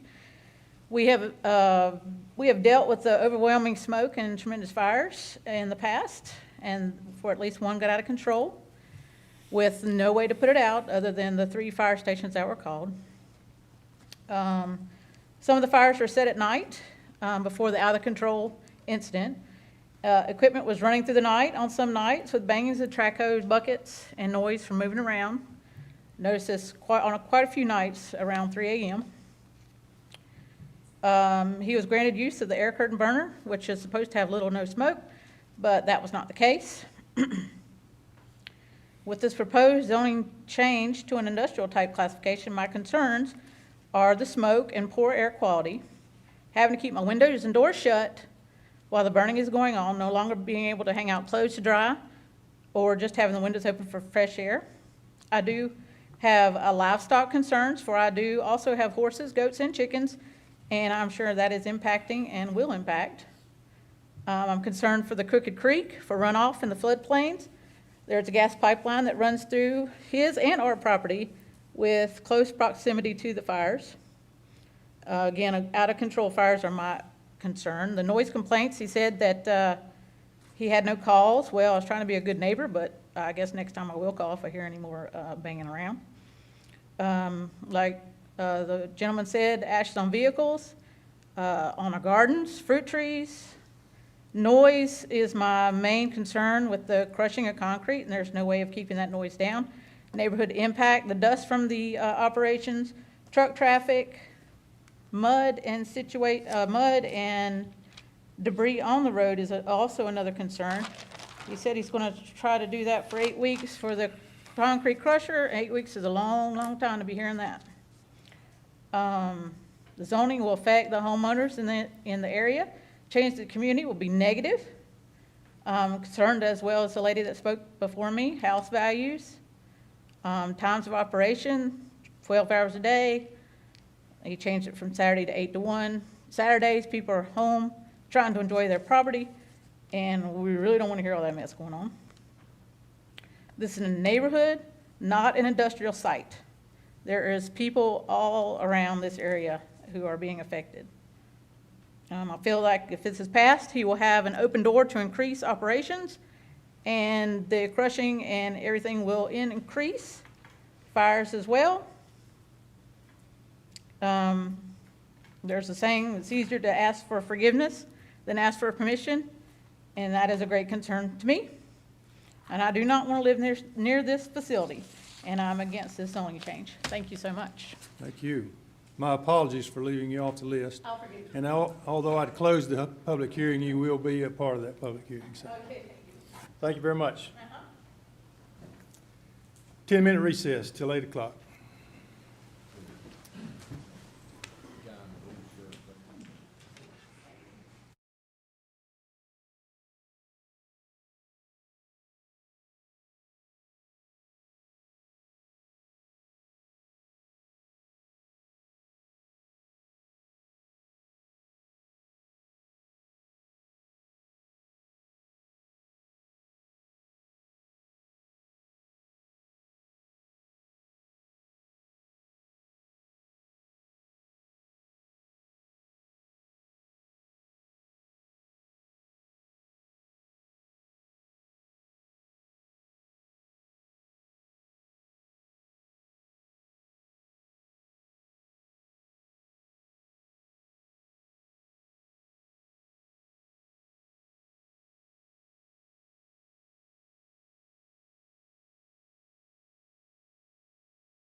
Order. Next item on the agenda is public hearing, CZ 2020-003 Cupperson Road.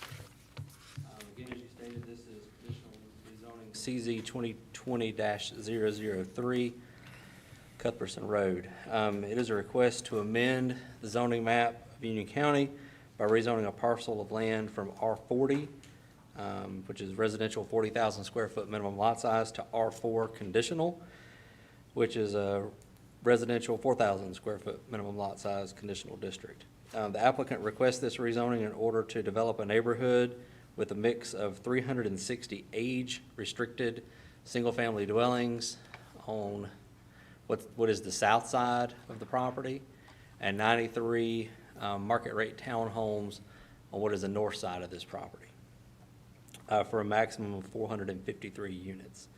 The project also consists of common open space for use by the residents, dedication of land for the Carolina Thread Trail, and a commitment to improve the intersection of Cuthbertson Road and Newtown Road. The project's access will come from 3 points of access off Cuthbertson Road. I want to kind of scroll over those. There's 1, 2, and 3. And the project will have setbacks of 20 feet in the front, 25 feet in the rear, and 5 feet on the side. And the overall gross density, again, gross is that the total including all the floodplain, is approximately 1.92 units per acre. And since this is a conditional rezone request, the district will be bound by all conceptual plans and conditions approved as part of the process.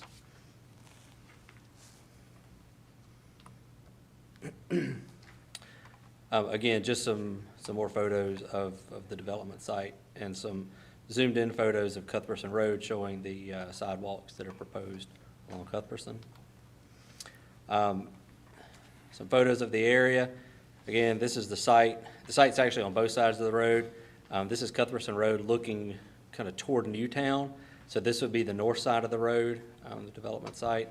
And this is looking back toward the intersection at Highway 16. So that's the bridge over the 12 Mile Creek. So again, north side of the property, south side of the property. Again, the bottom left is another view. There's Cuthbertson Road looking towards 16. Again, looking into the property from the road. And then this is across the street looking at the south side of the property. This piece of property is kind of squeezed in between two portions of Waxhaw. The property kind of to the north there on this map is Lawson. So that's the Lawson subdivision on both sides of Cuthbertson Road. And then you see kind of to the west, you have Prescott, you have Curitan and the commercial center right there at the corner. You have Lowe's. So that's all in the town of Waxhaw as well.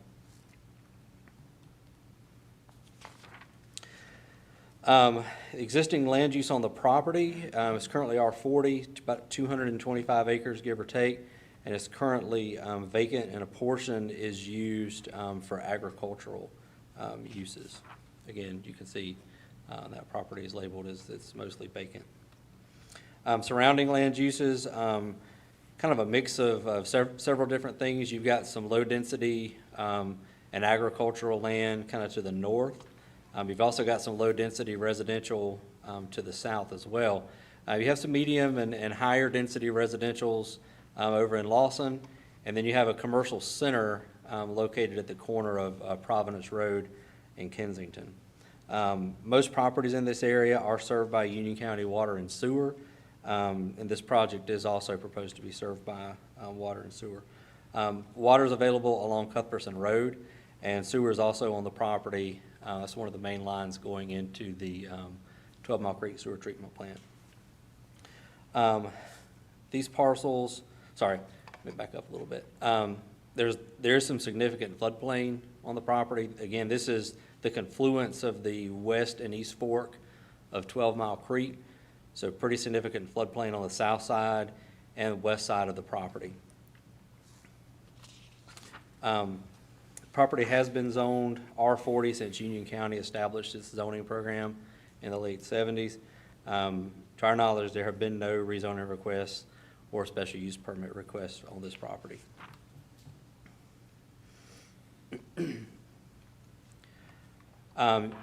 Again, everyone knows Highway 16 is supposed to be a 4-lane facility. It is funded, but we do not have a date for when that's going to go to construction yet. DOT does not have a solid timeline.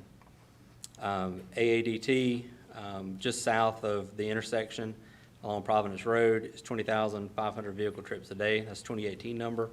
Along Cuthbertson Road, you can see there's a count of around 11,000 trips per day. Before we move on to the next slide, I will read the school statement. This is proposed. 360 units are age restricted, 93 are market rate, but I do want to read the school's feedback just for the record.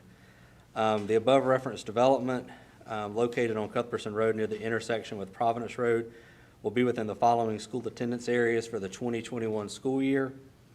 Waxhaw Elementary, which is currently at 84% capacity, Parkwood Middle, which is currently at 81% capacity, and Parkwood High, which is currently at 79% rated capacity.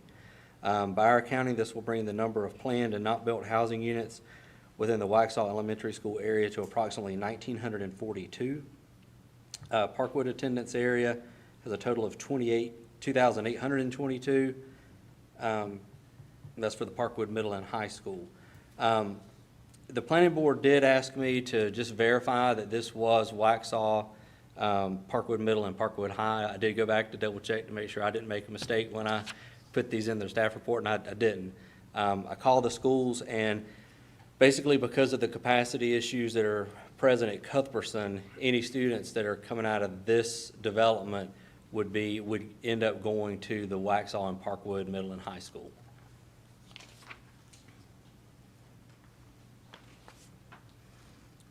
The Union County Land Use Plan, the 2014 plan, does have this area shown as mixed residential, so it is anticipated that higher densities and different housing types would happen in this area. It's also close to this community center, which is a commercial center. Again, it's located at Providence and Kensington Road. I do want to read a few comments from Waxhaw, just for the record. Since this project, we like to send these projects out for comment if they're located on the edge or pretty close to a municipality. And when we get those comments back, we like to share those with the Planning Board and Board of Commissioners. The town of Waxhaw had a general comment that this request is located in an area that Waxhaw staff has identified as a potential joint planning area. While it is not a donut hole, it is between the existing contiguous and satellite town limits and therefore is of great interest. The town will be sending a request to the county to work on a joint plan for areas like this that are between our town limits but not necessarily donut holes. We feel that joint planning areas like this will help clarify expected growth opportunities for both the town and county, as well as provide clarity to the development community. Planning Department had 2 comments. While the internal streets appear to have sidewalks, there does not look to be any sidewalk facilities on Cuthbertson Road to encourage residents on both sides of the development to walk to the nearby commercial sites or Lawson community. The Carolina Thread Trail is planned through the southern end of the southern property. The approved development to the west is in the town limits. Will be constructing the portion of trail on their property, which is they're talking about these properties here.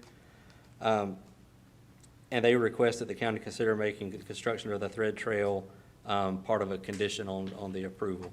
I will say that on the number 1, there are sidewalks proposal on the frontage of the development, and the developer did show, and I'll let them talk a little bit further about that, about a potential pedestrian bridge and connection into the commercial development. I'll let them address the specifics on that. And the police department had 3 comments. This is in a donut hole that will produce no tax revenue for police services.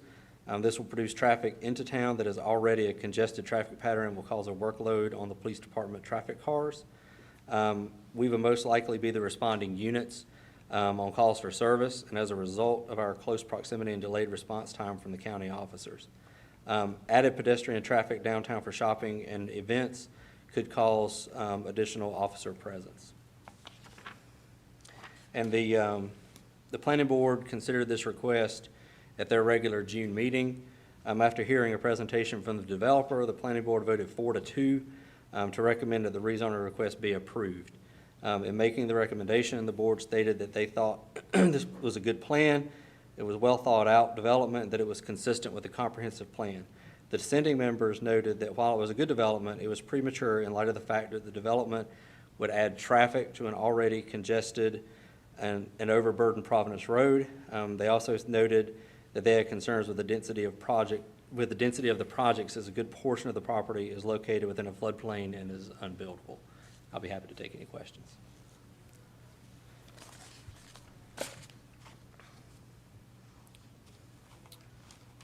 You have none. The Thank you, Lee. developer is Yes, here. please.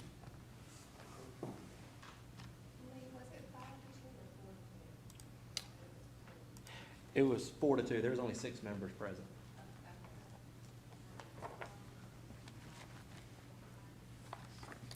I'm going to take this off so I can talk. Absolutely.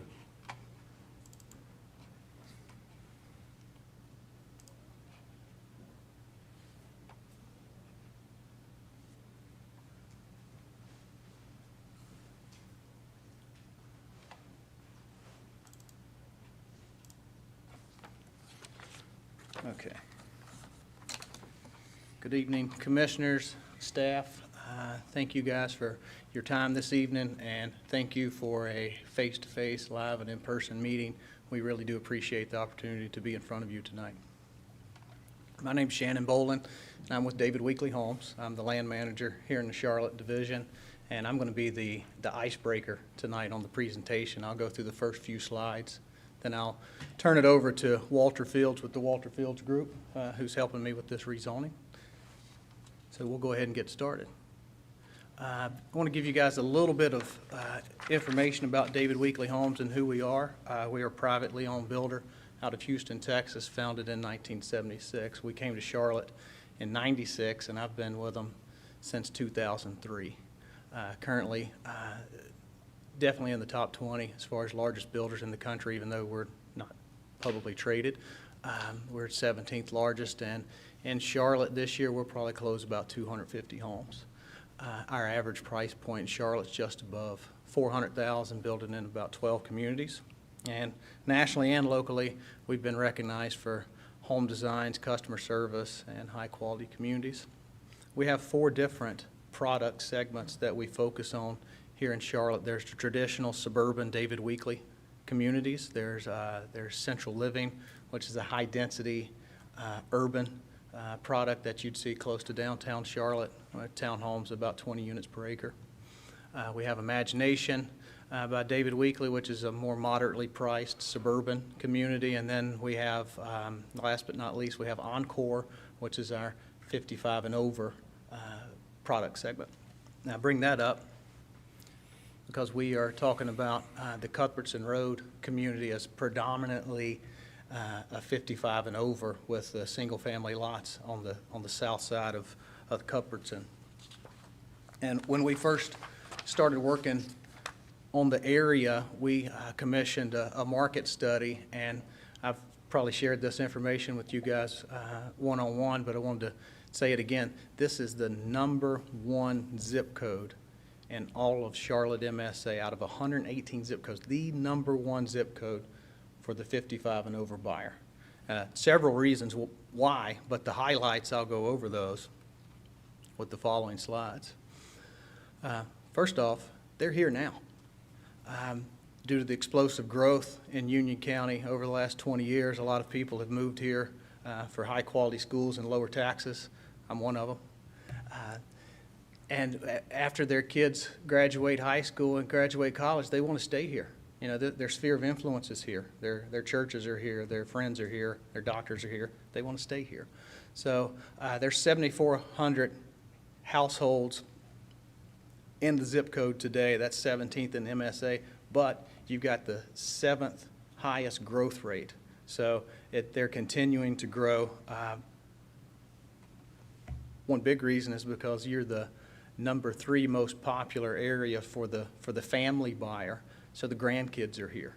And that's the number 1 amenity for a 55 and over buyer, is where are the grandkids? They don't want to live inside the community with them, but they want to live in close proximity.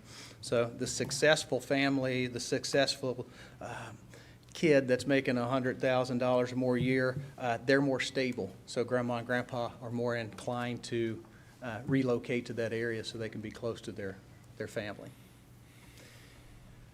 And the third most important thing is, where are the 55 and over buyers buying the $300,000 and up price point? And your number 28173 is number 1 in that category. 300 to 500, Fort Mill's close behind you, but 500 and up, the only other spot that's close to you is Mooresville, and they've got something called Lake Norman that kind of affects their property values.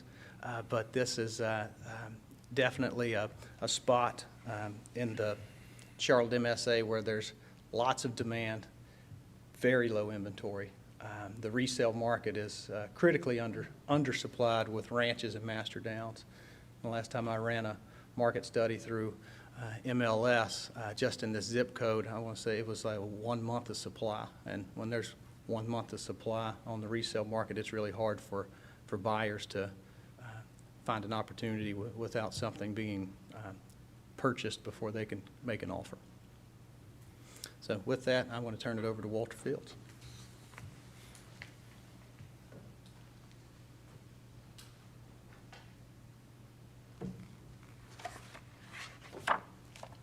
Mr. Chairman, members of the board, thank you for the opportunity to speak tonight. I'm going to sort of pick up in the slideshow where Shannon left off, and one thing I need to warn you about right away is I'm not a technology person, so if there's a way to push the wrong button on this controller here, I will find it right out of the chute. As Shannon said, we've been working on this project for quite a while, and I do want to take a moment and thank Lee and his staff.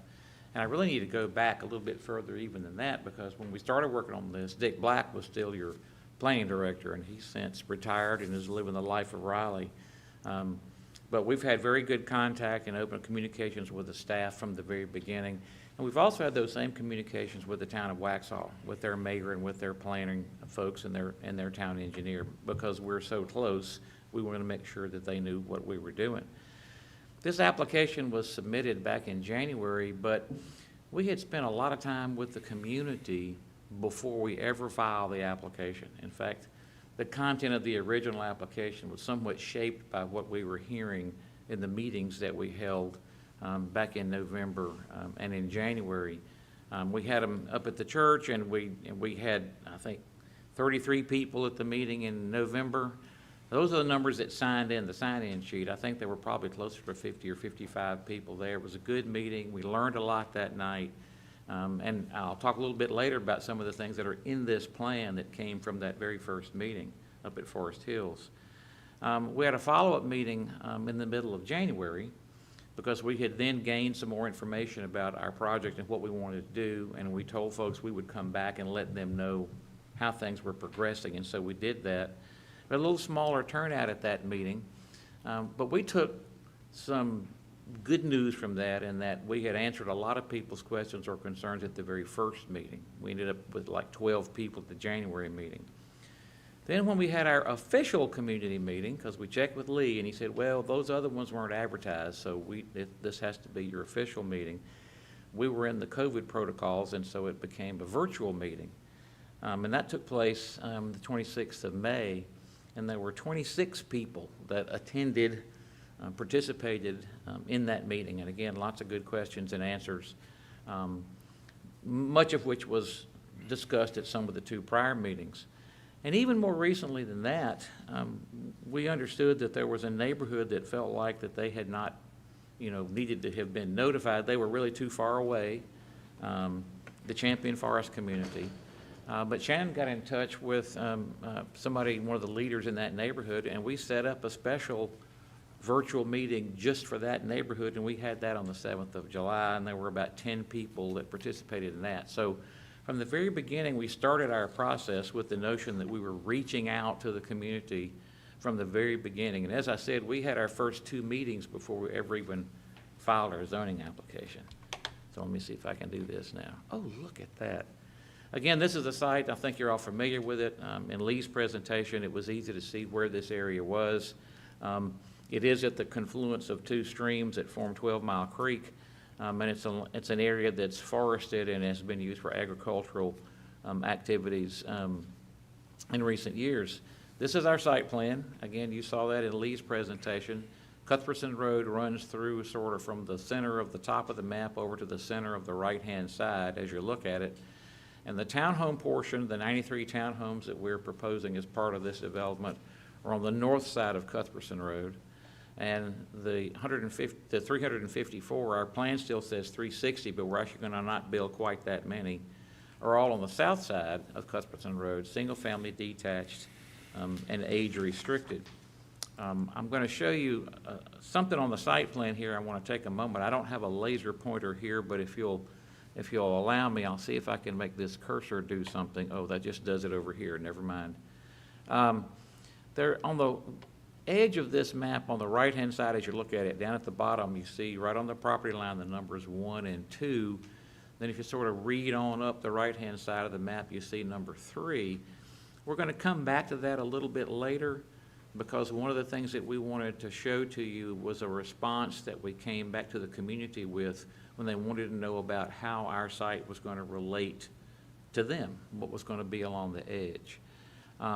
You can also see on this plan some changes that were made right in the center of the site as we went along the process, and that was just the newer version of the lot layout.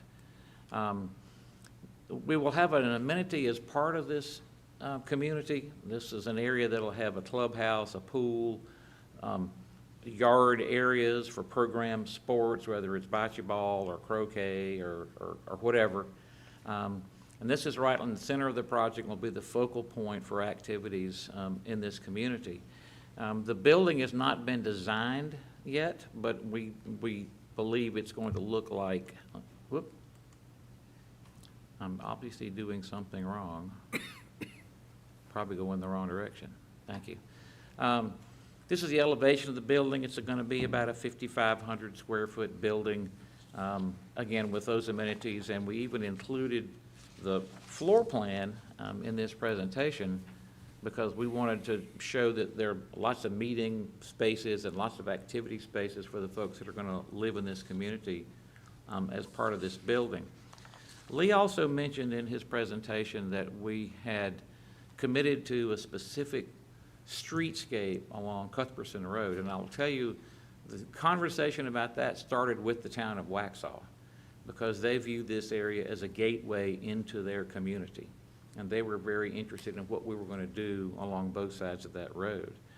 And so, sort of centered on our main entrance that you see there in the center of the map, we'll put in multi-use pathways on both sides of Cuthbertson Road. Obviously, it's an NCDOT road, and we have to get them to agree to the specifics of this cross-section, but our commitment is to do that. And beyond just that, the road cross-section will include, on both sides of the road, outside the right-of-way, a 40-foot strip of land on both sides, which is landscaping and buffering along Cuthbertson Road before you get to the lot lines in the community. So you'll have the improved road, which will have turn lanes, and pedestrian amenities, and then you'll have this 40-foot landscaped area on both sides. And we really do think that's something that will not only help identify this community, but set a standard for developments which may take place further to the east on Cuthbertson Road in the future. We want to start the ball rolling to get sidewalks and other things built as other communities come along. Now, another thing that came out of our conversation with Waxhaw, and we discussed it specifically at our first community meeting back in November, was the Carolina Thread Trail. Waxhaw is very interested in making sure that this development provides an appropriate connection to the work that they're doing in their community as part of another development to sort of do their part to make sure the Thread Trail has a place to go. We have designed this, the blue line, you see the heavy blue line on the bottom of that map, sort of running along what is basically a sewer easement, is the area that we've set aside for the Carolina Thread Trail. That connects to the point at our westerly property line where the town of Waxhaw told us they wanted it to connect, and so we aligned it with where they are working on it on the other side of the creek. You'll also see on this map some green dotted lines, and they represent a different sort of a connection, but they're also part of the concept for the thread trail. It would allow people who are using the thread trail to come through this community along our sidewalks. They'd actually be easements there to the benefit of the land trust or the thread trail, however it would be titled in this particular circumstance. So folks can come through our community and get back out to Cuthbertson Road and then have the availability of the pathways going in both directions. And we also show a little bit of that on the north side, down in the area of the bridge, and we would go ahead and make that as part of our development.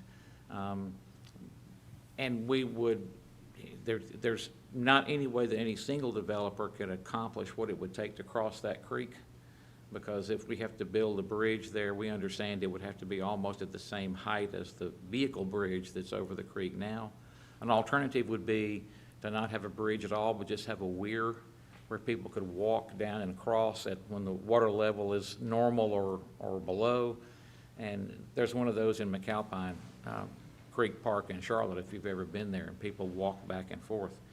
But the notion is that in the future there would be a connection on the north side of the road by which people could also get up towards Providence Road in the future as that other track develops. And so again, we're trying to anticipate not just how we can contribute to the larger system, but also look towards the future and how they would all connect back in with activities going on in Waxhaw. These are labeled as representative architectural images. These are the single-family homes. They're story to story and a half. They would range in size from 1,600 square feet to about 2,800 square feet.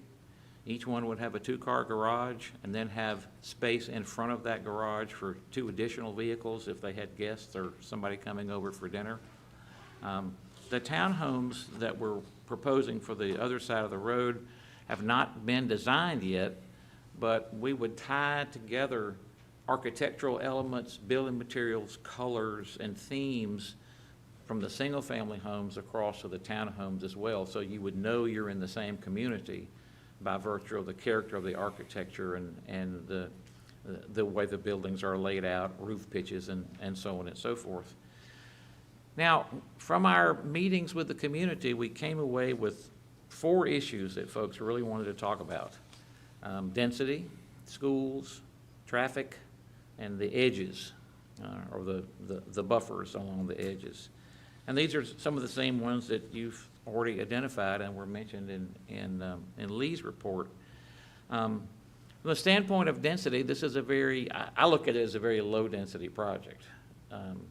We are the existing zoning would accommodate about 217 single-family homes.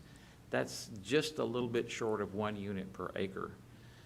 We're talking about 354 single-family homes, which are the age-restricted part of the community, and then 93 townhomes on the north side of Cuthbertson Road, which would be market rate, but again, a different sort of a lifestyle, for a total of 447 units, or an average density of 1.9 units per acre. Now, I know there's always a question about, well, but what's the net density? What about, where you're building? It's about 2.9 units per acre, which is roughly the same density as the Lawson community is right next door. That also comports with what we understand the land use plan calls for, is a mixture of housing types at slightly higher densities.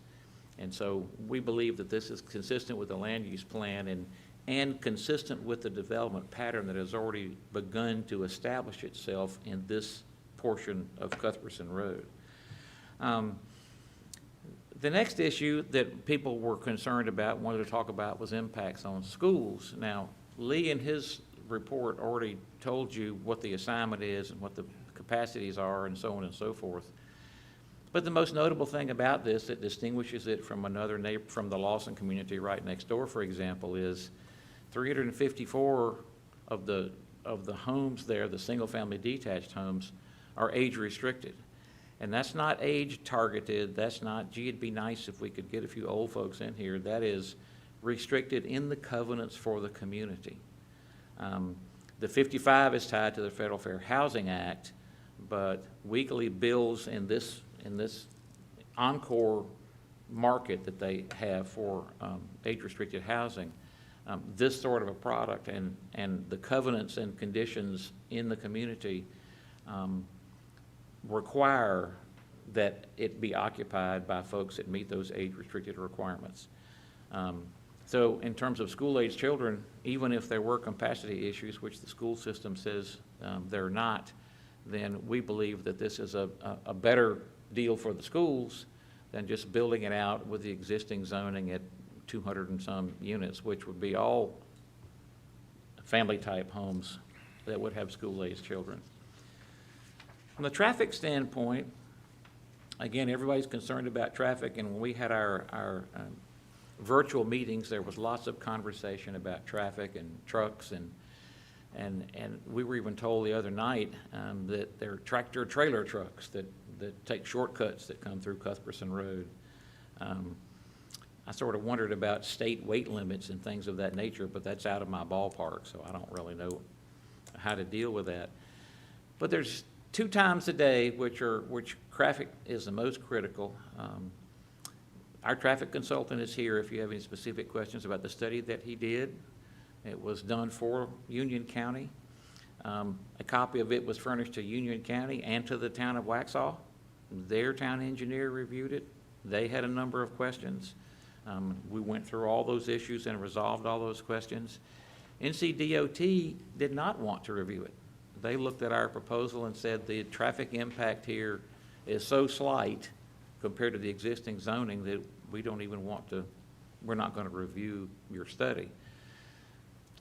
When doing a traffic study, the focus is always on the peak hours. And Michael can get up here and tell you specifics about how that works and how they calculate it and so on and so forth. But the thing that the study revealed to us is that in the morning, both in the morning peak hour and in the afternoon peak hour, the development that we're proposing generates fewer trips than simply building out the property with the existing zoning. And the difference comes from the fact that there's a large portion of age-restricted homes in this development, and then there's townhome community, which generates fewer trips per day than a single-family home would generate. In terms of total trips, man, we don't want to try to pull any wool over anybody's eyes, like I heard someone say at the last hearing. The total number of trips are greater. But the difference between and that's over a 24-hour period, not just in the peak hour, but over a 24-hour period, the difference in the total number of trips equates to about 1 car every 6 minutes. So we want to be straight up about that. But when developers are required to do traffic studies, the focus is always on the peak hour because that's the time where there's likely the most congestion. And now, in conjunction with the traffic study, we had conversations with the county staff, and they told us that they would like us to take a look specifically at the intersection of Cuthbertson and Newtown, where there had been some improvements in the not-too-distant past, but it didn't really help the capacity of the intersection any. And even though the traffic study didn't indicate that our development would trigger the need for any improvements at that intersection, when we went back and looked at it and David Weekly staff talked about it, we decided to go ahead and commit to making some improvements at that intersection by adding a turn lane on eastbound Cuthbertson at Newtown. Now, the drawing that you see in front of you is what we think the design might look like. Again, it has to be approved by NCDOT.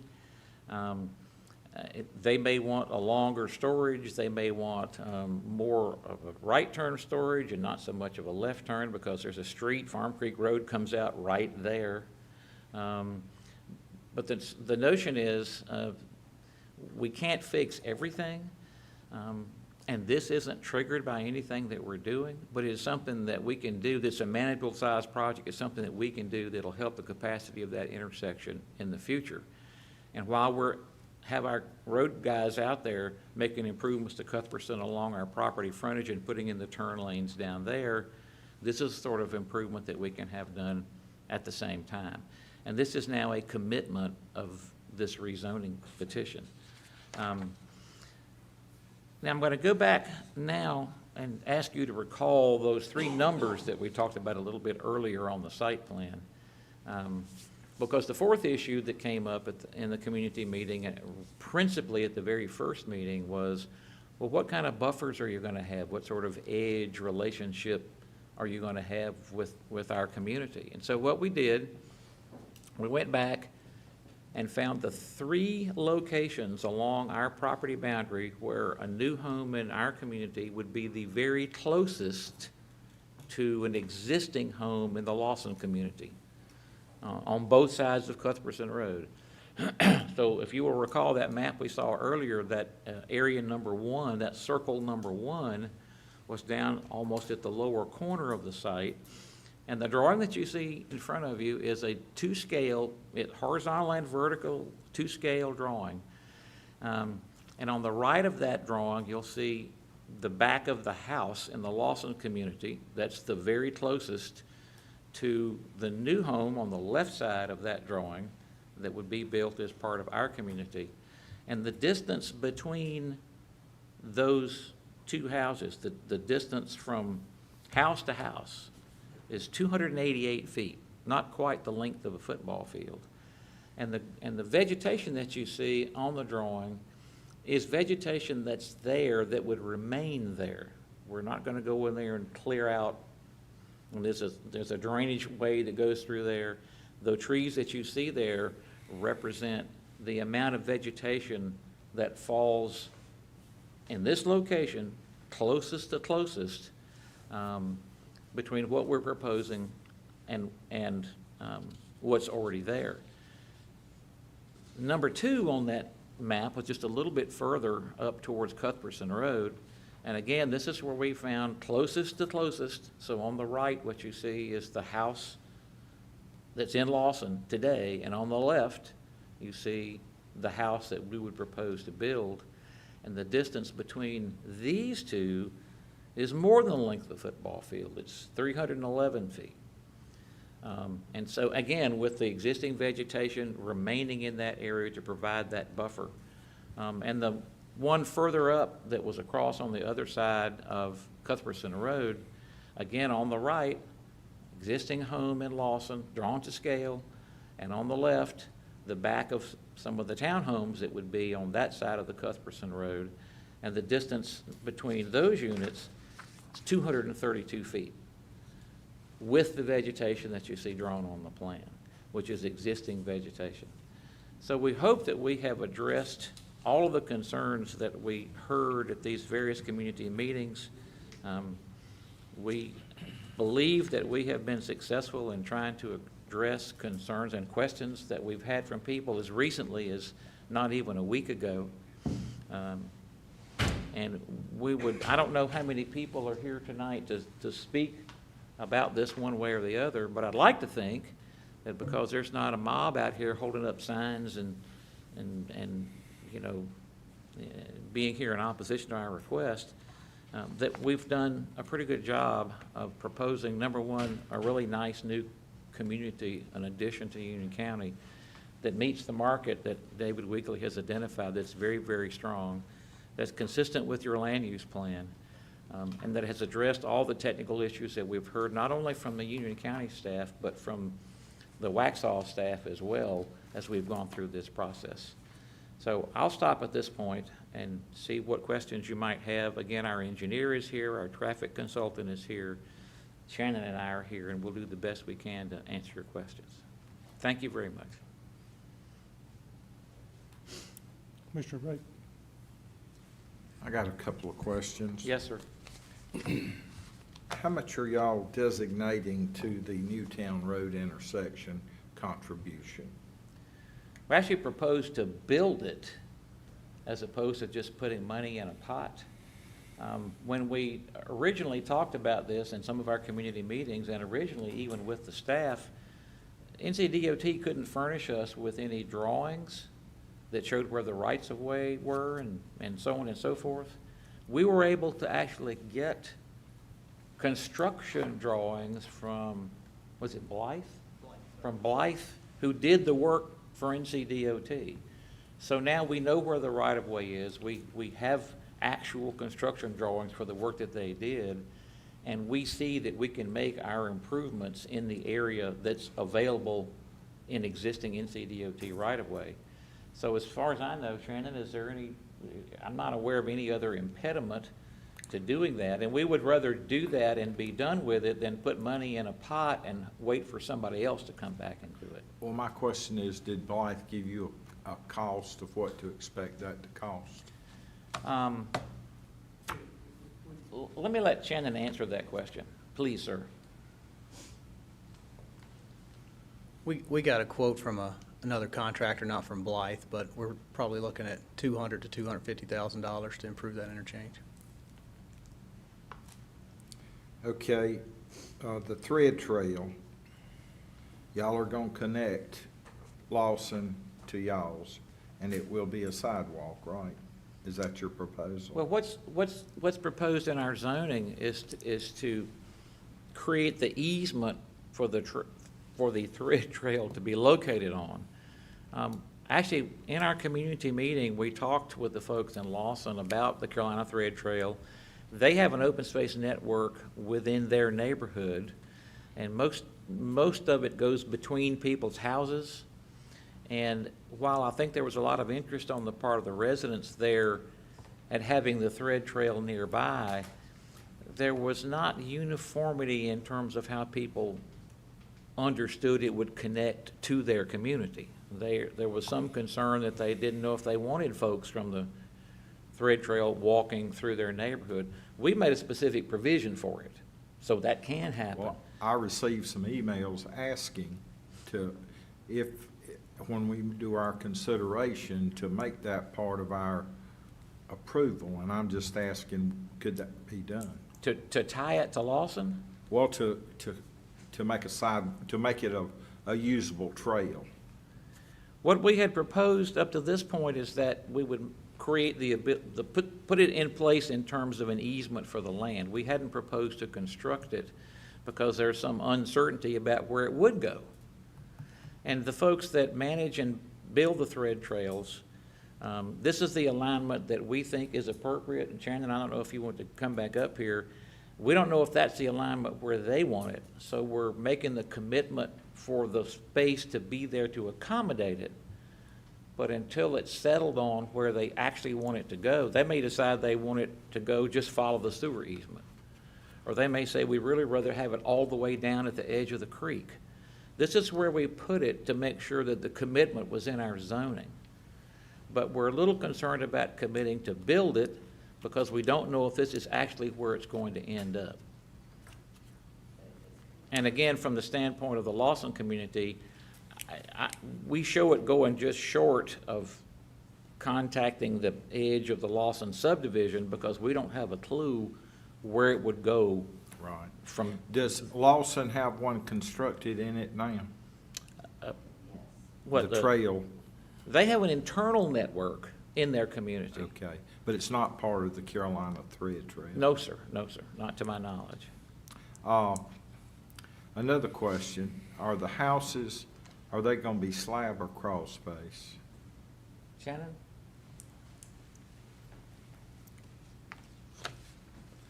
This is a good site plan. I can use the cursor to kind of demonstrate, but we see the majority of the homes' internal lots to be slabs, and on the perimeter, we see that there's going to be a little topo there. We'll have some crawl spaces on the perimeter. And so it would really be no problem to put the outside air conditioning units in the back? We could make that a condition, and we could work with our subs to put most of those the time, in the the back. AC man determines where it's gonna go. Unfortunately, yes. But yeah, we could design the homes, and we can make that a condition of the zoning so that the AC man has to listen to us. What kind of exterior material? No vinyl. No vinyl, number one. And we do a mixture of hardy plank and masonry. And Not, I shouldn't say masonry- hardy plank, but a cement fiber board and masonry. Not fiberboard, cement board. Cementatious. Cementatious fiber board, so Okay. similar to hardy plank, even though there's a So few. that a fire on one house wouldn't melt the side off of another house? That's correct.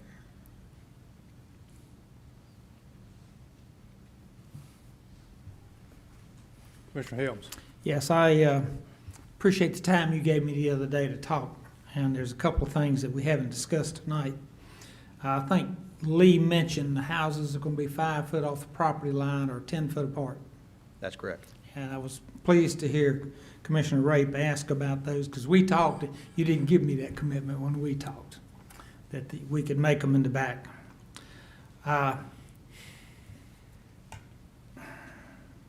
Is there going to be street parking allowed in this neighborhood?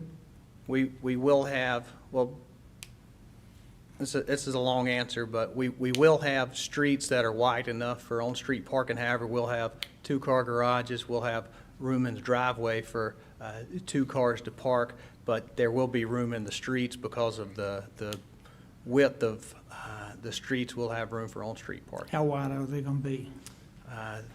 Eddie, I might need your help on this, but we've got a couple of streets that are considered connector streets that are going to have to be, is it 50 feet wide? And then I have been in some neighborhoods, older ones, that if both houses across from each other, if they had on-street parking, you couldn't get through some of the streets.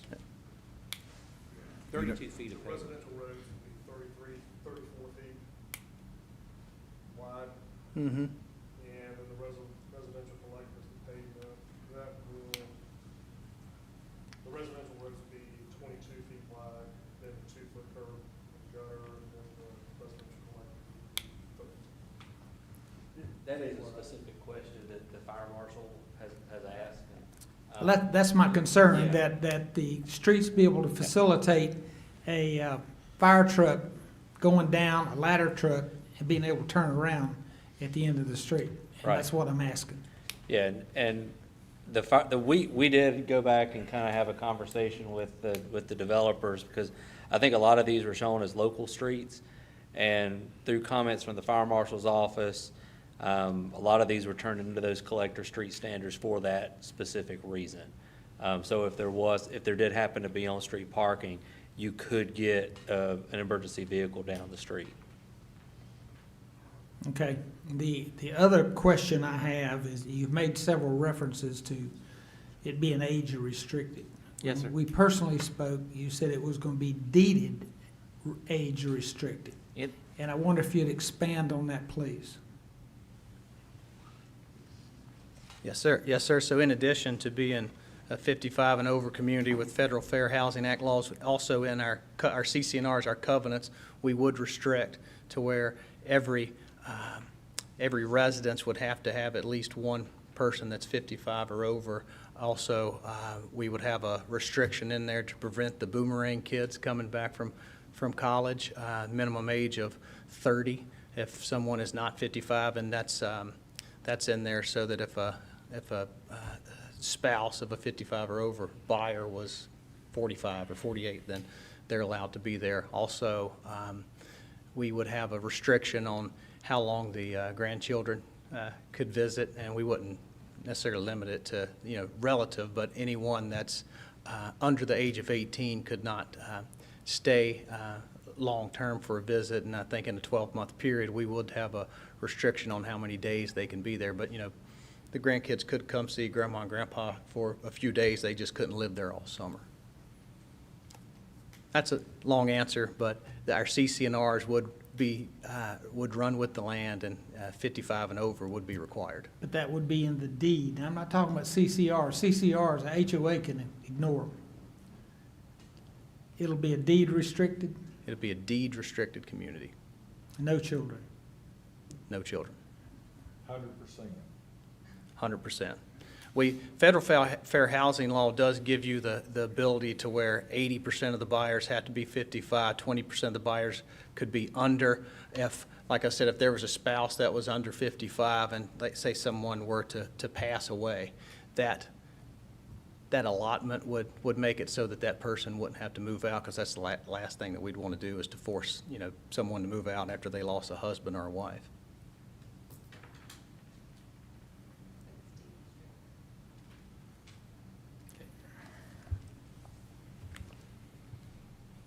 All right, I'd like to understand these neighborhoods having to be transported all the way to Parkwood when everybody else around it goes to Cupperson. I'd like to understand the cost of that, because you're gonna have to run 3 buses morning and evening to carry, or more, depending on how many. But I'll reach out to the school board to find out that information. Richard, I can tell you one reason they did it, so that new developments wouldn't make, if you I were. understand that, but there's a cost associated with that. Right. And guess who pays that cost? So, Further questions? Thank you very much. Thank you all very much for your Yes, time. sir. Just time, yes, Lee, you have some comment? I did want to clear up, I think there was some discussion on the thread trail and about who builds it, who's responsible for it. When the thread trail plan was put together, the planning department, Parks and Recreation, and Catawba's Land Conservancy worked together to create that plan. That was adopted, I think 2010, 2011, sometime in that time frame. The plan basically identifies corridors where that trail could go. And this segment of 12 Mile Creek was identified. And of course, it's a big segment. This is just one little portion of it. Ultimately, who has the responsibility to determine where that trail goes? The Catawba's Land Conservancy really doesn't go out and build these things. They do have grant money available to local jurisdictions to go build it. I know Waxhaw's built a few segments over in their town. As you know, Mineral Springs has a few segments, Indian Trail does as well. It's really up to the local governments who adopted that plan to either build it themselves or do it through development or some other way. They do, like I said, they do provide funds, but ultimately it would be, in this segment, Union County working with the town of Waxhaw to determine where exactly this segment would go. So I know that was kind of a discussion that came up during your question. I just wanted to clarify that. Thank you, Lee. This time we'll open the public hearing. We had no one sign up to speak at the public hearing, so we will close the public hearing.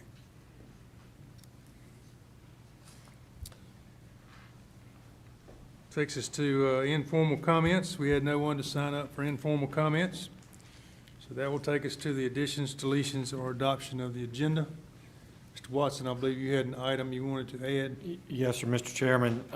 If we could add an item to old business, I would like to give the board an update on the Foundation Forward Charters of Freedom project. Okay.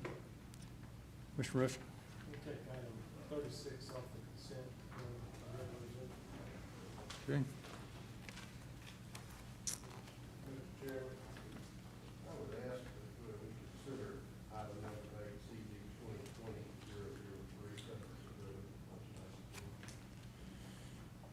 2020-003. Okay.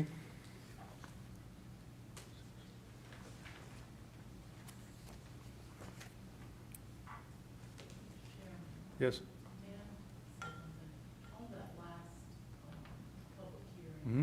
there were some written comments that were sent in that was good at your place. I just wanted to make sure that you realized that. Okay. Yes, my apologies. And they'll be included in the minutes. So commissioners have a copy of those, correct? Correct. Yeah, okay. All right. We're going to make Mr. Watson's item 42A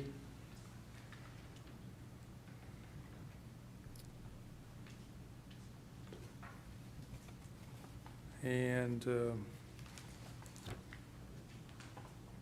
we'll make Mr. Rushing's item 36 will be 42B. And then under new business,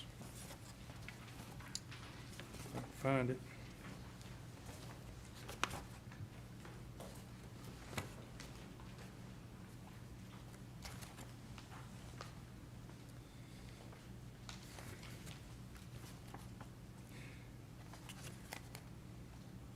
We'll make that 43A.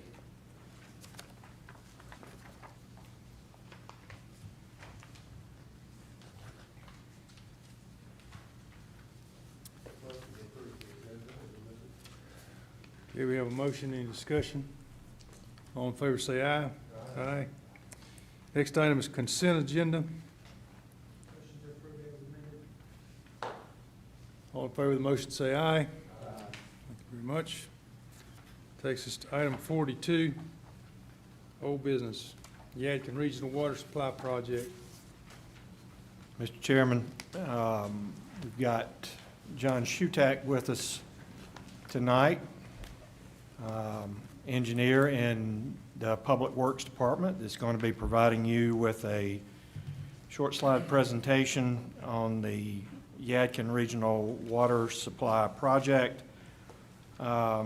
As a brief background and introduction reminder to the board and to those watching, the Yadkin Regional Water Supply Project, the construction delivery method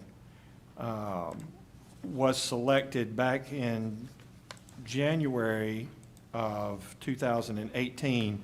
The progressive design build project delivery method was selected, and that had 3 evolving contracting stages. The first stage being the preliminary engineering and procurement.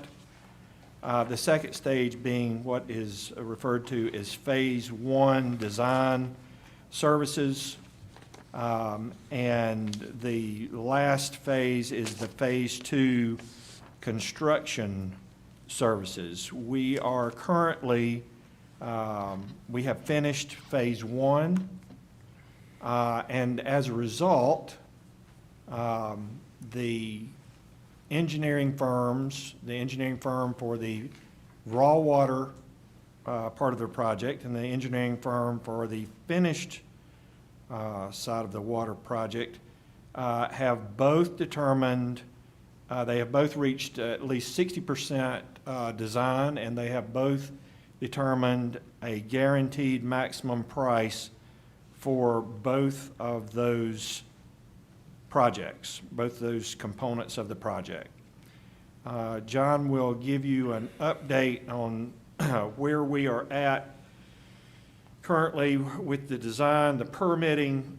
He will cover the GMPs, or guaranteed maximum price, for both components of the project, and will give you an overview of how those stand against the budget for these projects. And at the end, he has some recommendations from staff for your consideration to approve and move to phase 2 construction of both the raw water project and the finished water project. And with that, John, I'll turn it over to you. Thank you, Mr. Manager, Commissioners. Appreciate the opportunity to talk with you tonight about this. I will do my best to be brief. I know it's been a long night. John, I believe you'll have to remove the Oh. masks, as people are having a hard time hearing. This better? Yes. Okay, perfect. All right, so agenda for tonight, wanted to start off just with some good news on the project. A lot of good things have happened lately.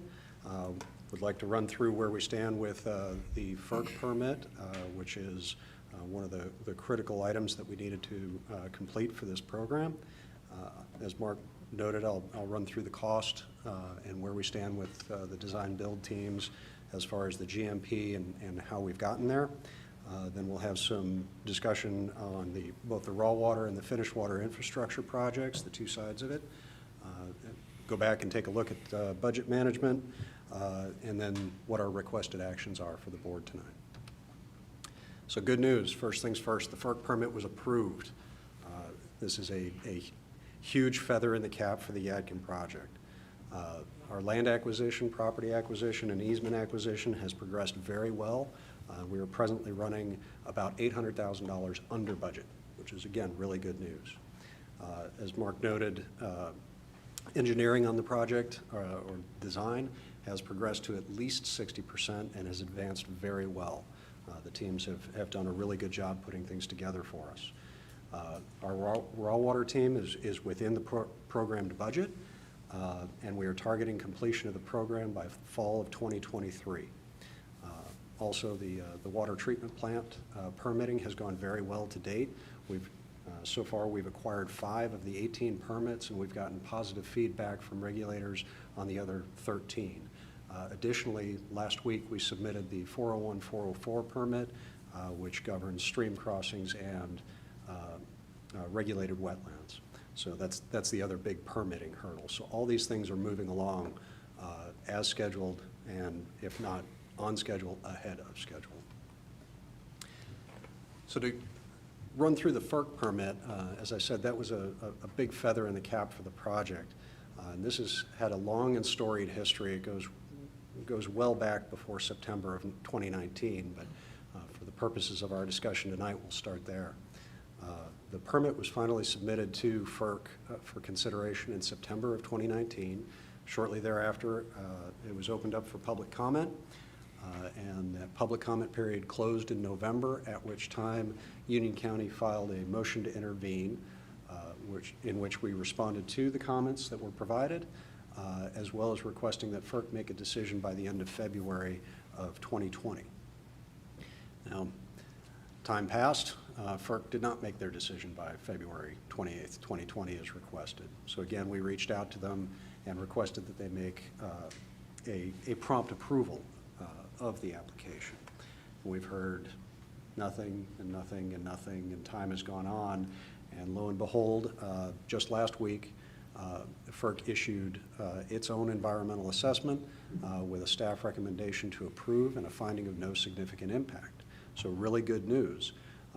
That came out in the morning, and a few hours later, FERC actually issued its formal decision, which was a pleasant surprise. We thought this was a precursor to a regularly scheduled meeting for approval, but it came out that very same day, so we were very pleased to get that. All told, the FERC review process took right around 10 months, a total of 292 days from submittal to issue of the order to approve. Our next steps with that permit, it's currently in Duke Energy's hands, and they will be generating an easement agreement that's issued to both the town of Norwood, our partner on the project, and Union County. Duke Energy has reached out to us, and we expect to have that back from them by August 8th. So they committed to a 30-day turnaround time frame for that.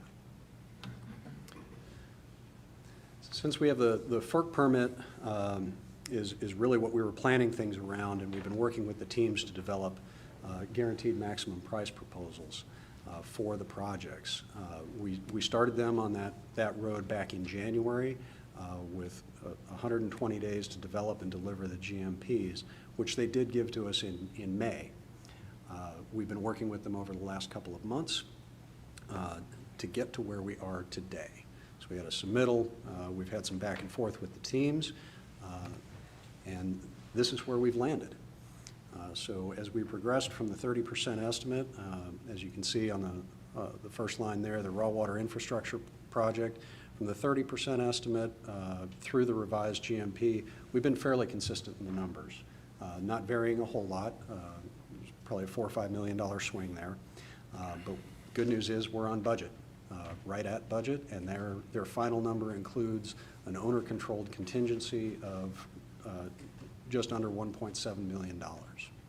On the finished water side, you can see as we progressed from the 30% through 60% and into the initial GMP, we had a steady increase in program cost.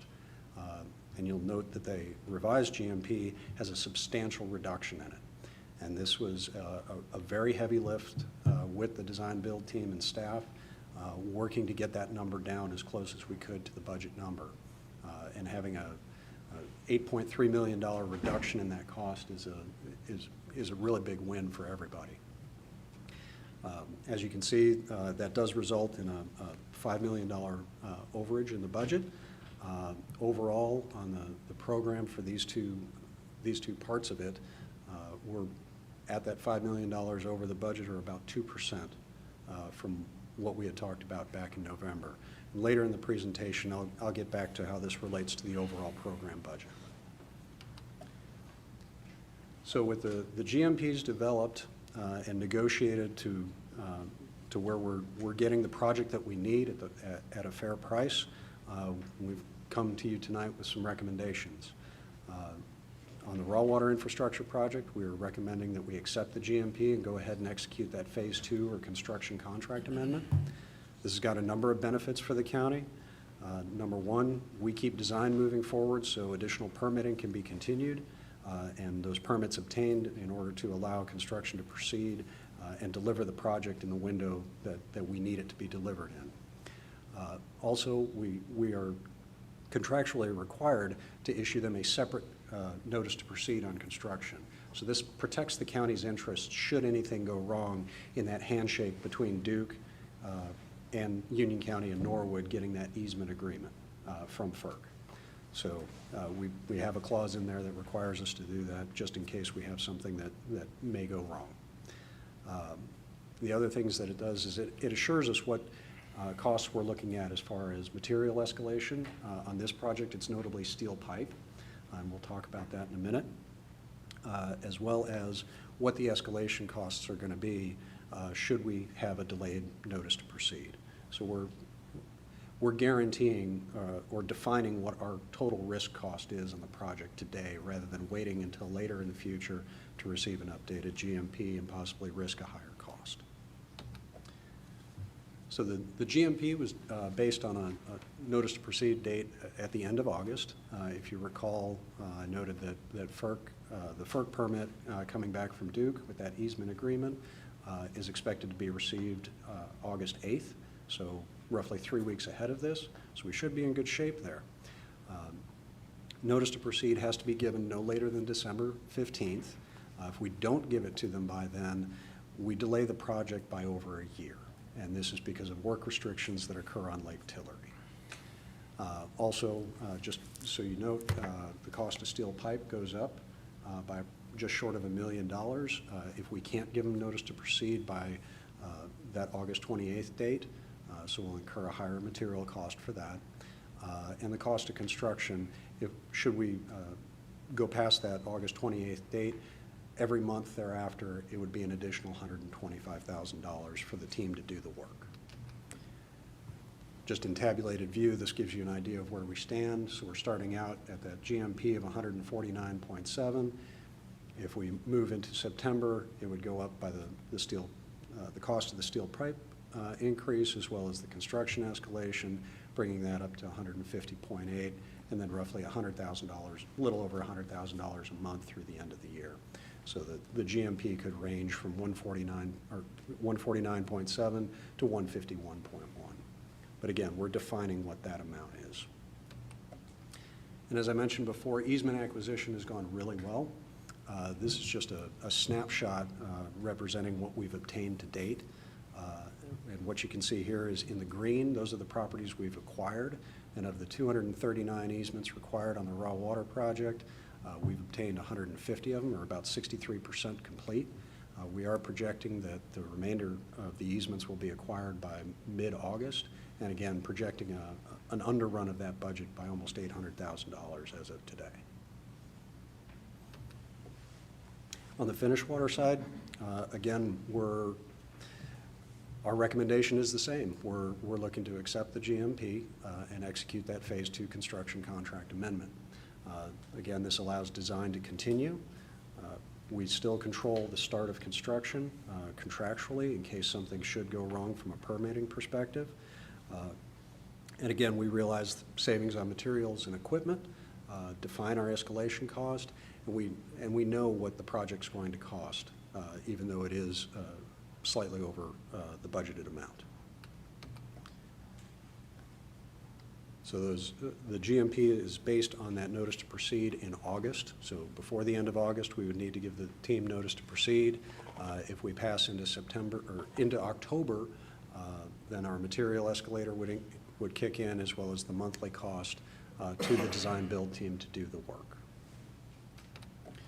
And so, just again, putting this in a tabular format so you can see the implication of any delays we might incur. Through September, the GMP is $110.9 million. And then moving into October, we would see the bump for the material cost increase as well as the construction cost increase, and then just the construction cost increase in November and December. So our range would be 110.9 to 112.2.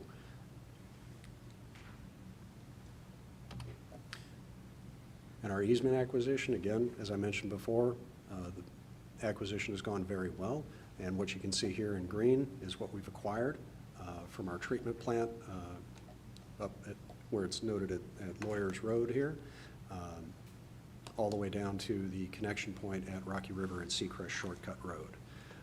Since I've got the map up here, I'd like to point out points of connection that this finished water transmission main will tie into. Starting with our tie-in point at Rocky River and Seacrest Shortcut, we also have connections at Roanoke Church and Ridge Road, Roanoke Church and 601, Bauckham Road and Sykes Mill, New Salem and Morgan Mill, and then New Salem and Old Camden. All of those are 8-inch interconnects with existing water lines, with the exception of Old Camden, which is a 16-inch line. So from an easement acquisition perspective, we're a little bit further along on the finished water side. We're just short of 70% complete, 55 out of 80. So we're, again, tracking to finish up in August, and again, underrun the overall acquisition budget by about $800,000. So you've heard me say that we've got a budget overrun on the finished water side. And we've got some escalation costs. And what I wanted to do here was bring this back to what we showed you in November and December of last year when we had our workshop on water and wastewater infrastructure, and then the budget approval in December. So what you see here are various columns. The initial one showing our contracted or expended to date. So to date, we've invested $27.4 million in the program. As of today, with the GMP costs, program management costs, fiber optic, laid out just the way we showed you in November and December, we've got a cost to complete of $272.9 million. We've got escalation costs in the amount of $2.7 million for a total program cost of $303 million. The approved budget was $296.2 million. So we're about $6.8 million over total, or about 2.3%. For a program of this size, that percentage overage is, in the team's perspective, a big win. We came very close to our goal. But we do have a gap, so how are we going to close that? So we've got a budget overage on the finished water side of $5 million and escalation costs in the amount of $2.7 million for a total of $7.7 million. If I can go back here for a minute, you'll see we have the underruns on the budget for the line items for program management. We're running about $100,000 under budget there, as well as the land, which I've talked about already. Not including those, so we're looking at the worst case here. And the other thing to note is, since we do have the FERC permit approval, we're not anticipating that these escalation costs are going to be incurred. We're planning for the worst and expecting that we're going to move forward as planned.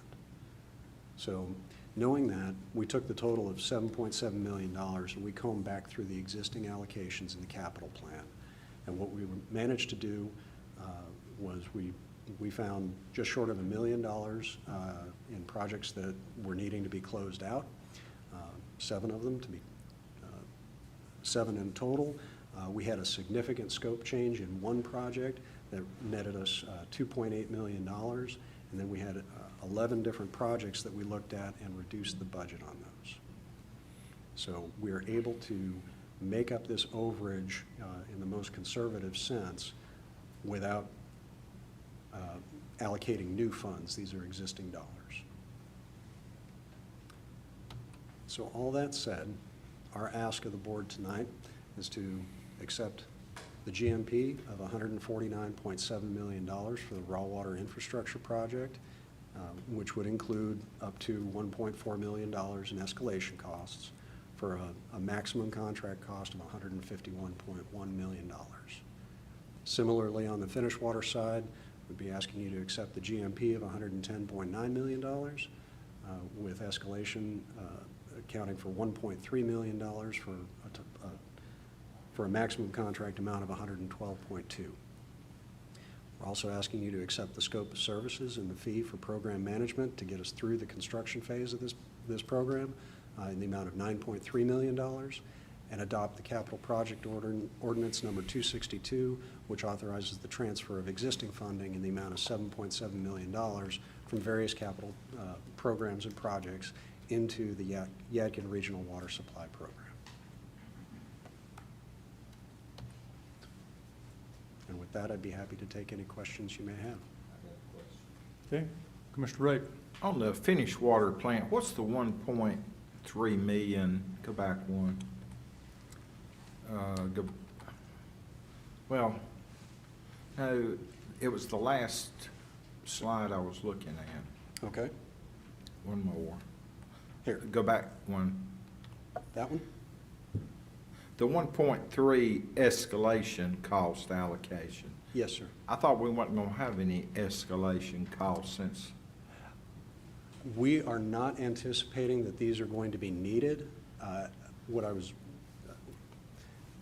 What we are doing is we are planning for the worst and expecting that things are going to go according to plan. So what we asked the design build teams to do, because when we were negotiating the GMPs, we didn't have the FERC permit yet. This just happened last week, right? So what we asked them to do was tell us, if we can't give you notice to proceed by the date that you're asking, what is it going to cost on a monthly basis in order to perform the construction? And then from a materials perspective, what are the key items that are going to drive the price of this up, if any? So both teams came back to us, and on the finished water side, there's a variety of plant process, electrical, and piping that, from a material perspective, that would drive that cost up about $760,000 if we didn't move forward by October. And similarly, on the finished water side, they had a monthly cost of about $170,000 that it was going to cost their team to do the work if we delayed them beyond September. Does that? Well, so if we give them the notice to proceed by the date they've asked for, we will save 2.7 million. That is correct. Those escalation costs would not apply. And that is exactly what we are planning on doing.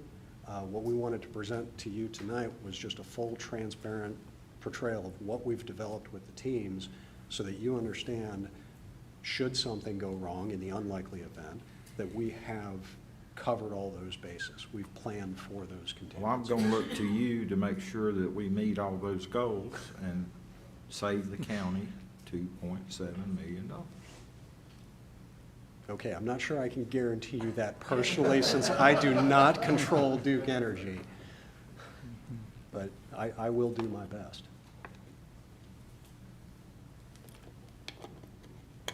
Thank you, John. Good job. Mr. Chairman, may I? So, Sure. John, the notice to proceed, if the board so chooses to approve and accept your recommendations, does the notice to proceed come back to the board, or is that part of the contract approval that they are giving tonight? That is part of the contract approval. That notice to proceed would not be given until we have that easement or license agreement from Duke Energy. So they would have a limited, the contract amendment itself reads that they would have a limited notice to proceed. So it allows them to move forward with design work, and it enumerates what materials that they can purchase. until we give them the full notice to proceed. Okay. The second thing, these guaranteed maximum prices include all of the value engineered options, which are the upsizing both the raw water pipe, finished water pipe, the raw water storage at the new treatment plant, the larger footprint for the lab and the chemical building, all of those items that were added in, which in essence will save us from having to expend those funds in the future. So larger pipe, we don't have to come back 20 years from now and lay a parallel pipe, et cetera, into this project. The GMPs as presented include, it is the project that was presented to you in November. So as Mark noted, the increase in size on the raw water transmission main from 36 to 42, the raw water storage at the water treatment plant, all of those things are included. So there was no scope taken out of the program to get where we are today. Thank you, John.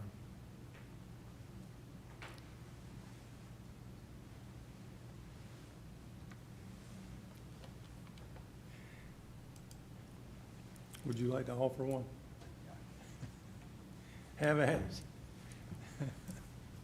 I'd like to make a motion to accept the guaranteed maximum price proposal submitted by Gamey Companies Incorporated, dated June 16th, 2020, in the amount of $149,700,000 with escalation provisions of $1.444003 million for a total contract limit of $151,144,003, and accept the guaranteed maximum price proposal submitted by CDM Constructors Incorporated, dated June the 12th, 2020, in the amount of $110,879,220 with escalation provisions of $1,270,000 for a total contract limit of $112,149,220. Except the scope of services as shown in Amendment 3 to Task Order 2012-05 with HDR Engineering Incorporated in the amount of $9,345,887. Adopt the capital project ordinance number 262 and authorize the county manager to approve the contract amendments pending legal review. Do we have a motion discussion? Hearing none, all those in favor of the motion say aye. Aye. Opposed? Takes us to item 42A. Mr. Watson. Mr. Chairman and members of the board, this afternoon we had the pleasure and opportunity of meeting with Mr. Ron Lewis and his colleague from Foundation Forward regarding placing Charters of Freedom exhibit here in Union County. You may remember the presentation that Mr. Lewis did several months ago. We had some preliminary discussion regarding that project and basically that donation.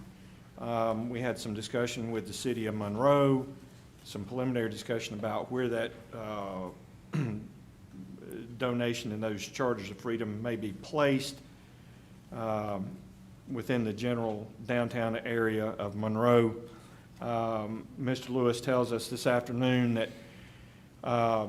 Foundation Forward has their funding. They have time in their construction schedule, and they would like to proceed as soon as possible with donating the Charters of Freedom to Union County. And so what I would like from the board would be some affirmation that you would like to receive this donation and move forward with this project. If so, we would get the formal documents together and bring them back to you at one of your next meetings in August. If you have any feedback for us regarding the location of where you would like these Charters of Freedom placed, be glad to hear that at this time. The location that we have discussed in the past has been out in front of the Union County Government Center in the plaza, up near where the 4 flagpoles are and the water feature. We have discussed this afternoon, perhaps upgrading that donation to have those encasements backlit. That would be at county expense. We don't know what that is yet. We'll be working through that. But it would certainly enhance the viewability and the aesthetics of that display. If you so choose to move forward and accept the donation, we would be and choose that location, then we would be working with the City of Monroe to work on this project jointly and accept this donation. So that's my update, and I guess my question for the board would be, does the board wish to accept this donation and move forward with the project? Mr. Helms? I'd like to make a motion that we accept the donation as presented, and that we further review the location. It's a significant contribution that this group has provided. They're the same group that provided our Incogni Trust, and I think it would be a great asset to have this in Union County. So I make a motion to approve. Further discussion? Hearing none, all in favor say aye. Aye. Opposed? Thank you, Commissioners. We'll be contacting the City of Monroe and working through the details and have the formal documents back to you at a meeting in August. Okay, item 42B is item 36, Commissioner Rushing. Thank you, Mr. Chairman. I just, again, wanted to vote against this item and didn't want to vote against the good things on the consent agenda. Okay.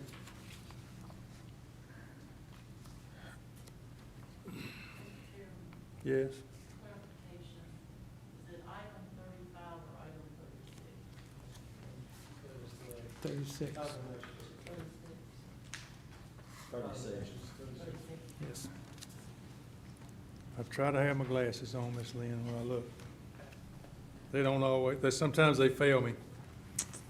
Okay, I move that we adopt a resolution authorizing condemnation to acquire certain property or interest in property for temporary construction easement and permanent utility easement. Discussion? Hearing none, all in favor say aye. Aye. Opposed? Takes us to item 43, appointments to boards and committees. Mr. Chairman, Yes, sir. or is the history of preservation? First is Historic Preservation Commission. I'd like to nominate Leslie Moore Rivers for one of the 2 positions.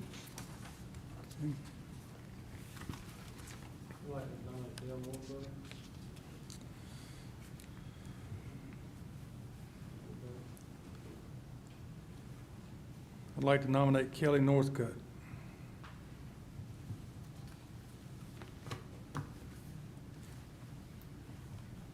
Any others?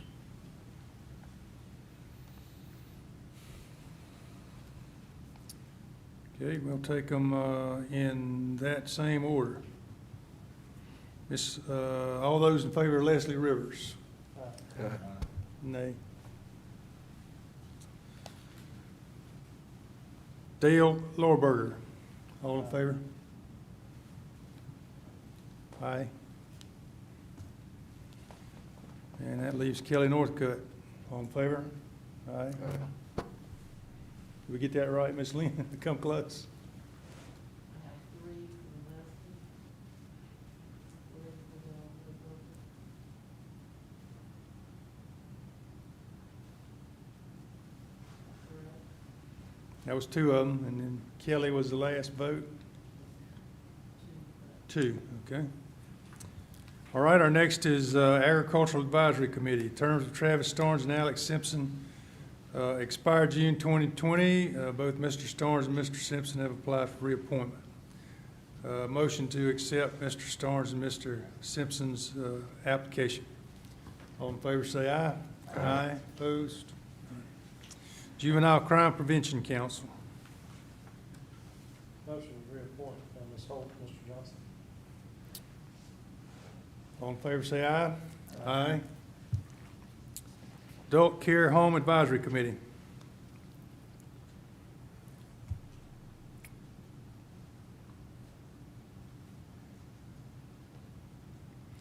Term of Ms. Hope Elmore expired in July 2020. She has applied for reappointment and has met the necessary requirements for that. So I nominate Ms. Elmore. All in favor say aye. Aye. Nursing Home Community Advisory Committee. Motion to reappoint Ms. Robertson. Okay, all in favor say aye. Aye. Thank you. And that takes us to item 43A, Commissioner Akmus, I believe. Yes, sir. I just wanted to go ahead and take this action tonight. Looks like our August meeting is filling up, and it looks like I have to say this is probably one of the best prepared groups that have come in, and so I feel prepared to take the vote this evening.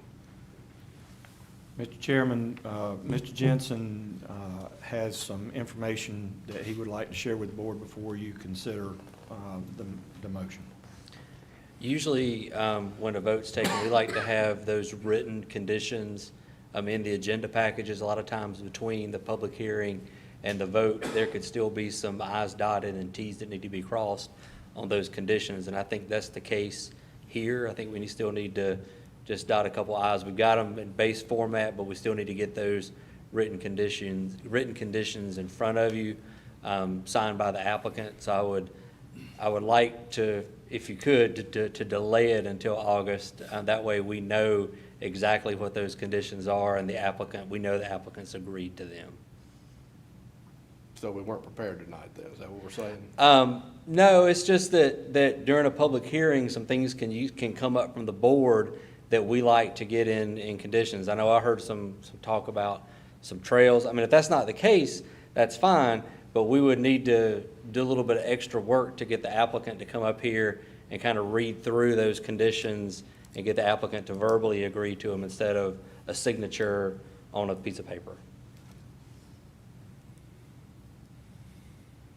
What do we need agreement on?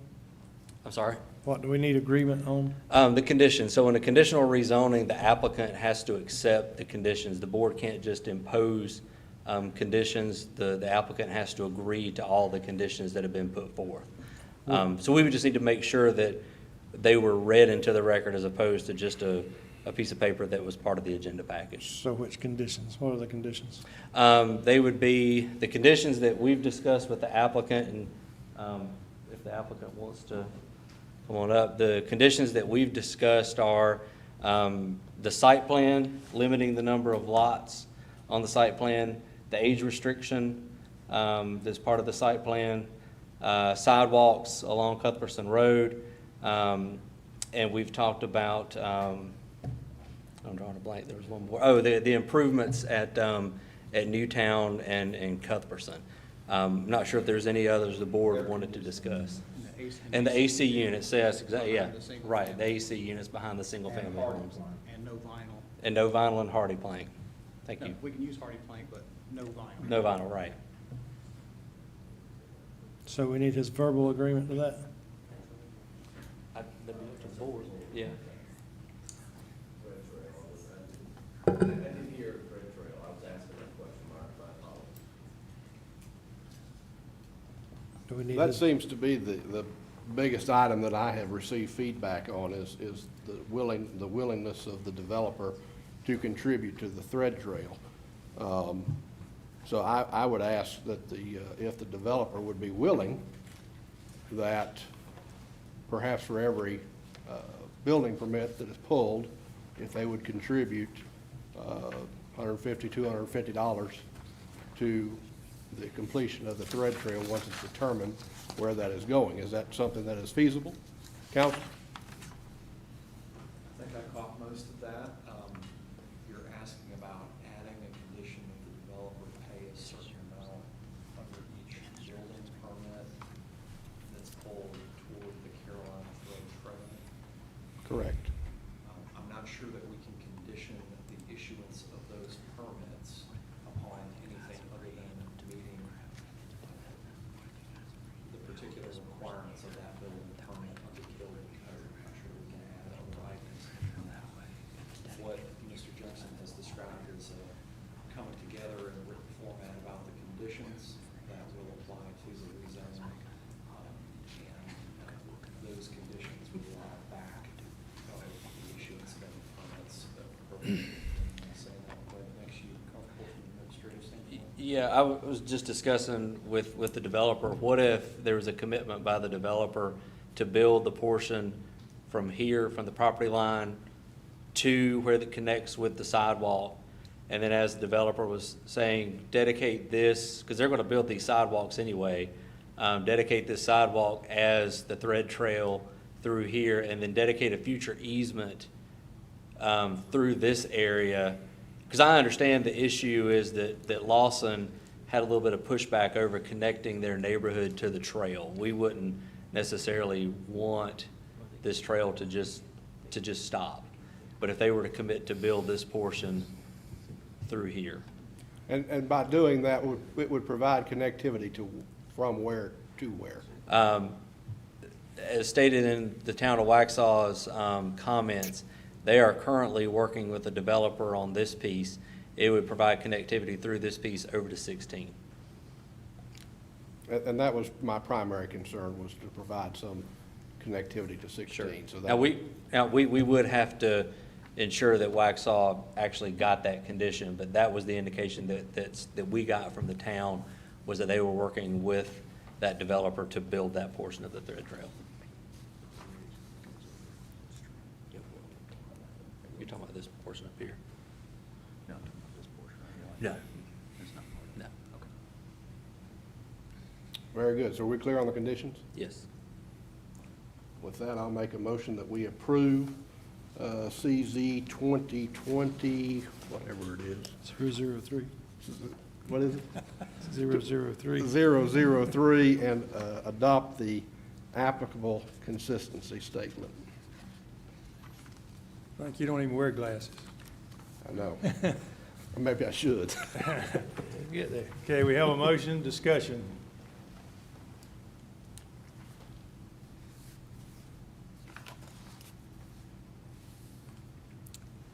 I tend to agree with Commissioner Akmus.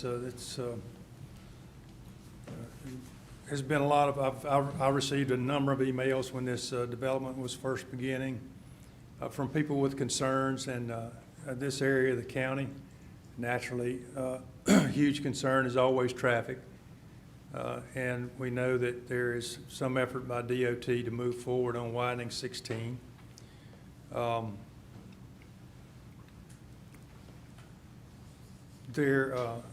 think the developer, as Commissioner Akins said, has done a good job on trying to provide a quality community. And we look at Union County as a growing area. I certainly have some concerns about the schools. We have an item coming up that certainly relates to that. But all in all, I believe it will be beneficial and add to the quality of life there in the Waxhaw area.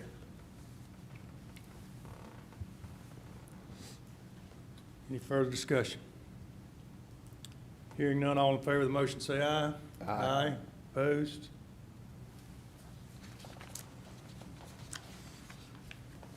All right, that takes us to item 44, ad hoc committee. Mr. Chairman, I want to ask Ms. Lancaster if she would step to the podium and address the ad hoc committee. Thank you, Mr. Watson. Mr. Chairman and Board, the item you have before you is a follow-up to the action that you took on June 15th regarding the creation or the establishment of an ad hoc committee of staff from Union County and our education partners at Union County Public Schools and South Piedmont Community College to develop a plan for a general obligation bond referendum that would support both organizations' capital needs for a potential 2022 March or November voter-approved bond referendum. This committee would be charged with identifying needs, determining financial impacts, prioritizing requests, and developing a comprehensive financial plan. There's some additional details that are provided regarding the services of Ed Gagnon that we have contacted to be a facilitator of the project. I'll just go through those briefly. The initial engagement would create collective goals for capital planning. Then we would move to gaining understanding of the current financial state of the county. Third, forecasting additional needs and funding strategies. And fourth, creating a long-term capital plan that would come back to the board and the other two boards as well. So tonight, what we're simply asking the board to do is to select two of your members that would serve with our staff and working with our partner agencies. And following that action, we will be in touch with SPCC and UCPS to get them to take a comparable action so that we can begin work in the next 30 to 45 days. I'll be happy to answer any questions if there are any. Questions for Michelle?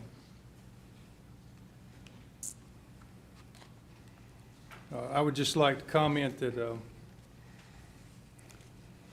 certainly we find, no pun intended, certainly we find ourselves in a state, in a country, with a lot of uncertainty as it comes to particularly education. We don't know whether our kids are going back to school or not, or if they are, how they're going back. So my point being is I don't think we have another time in history where, as we look at the future of Union County, as we look at the growth or potential growth in Union County, that we don't need to be making some long-term decisions. That's not to cast any aspersions on the process. It's simply to say that I think it's a serious need that we all come to the table and explore these issues in great detail so that when we are faced with those increasing demands for transportation, for schools, for additional schools, for improvements in schools, that we have the information that we can certainly make intelligent and informed decisions.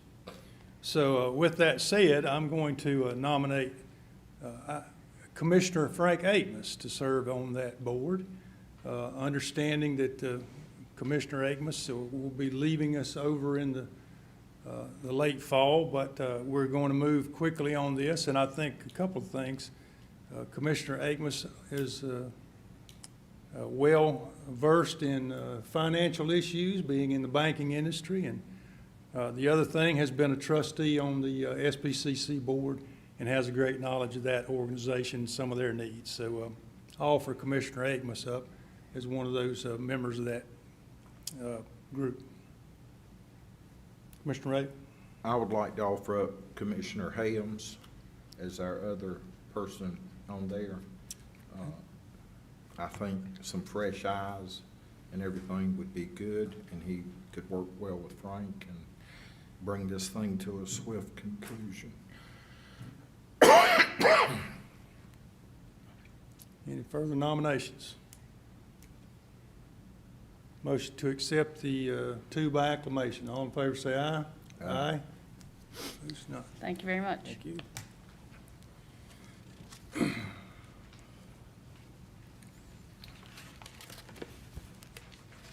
Sales tax resolution, item 45.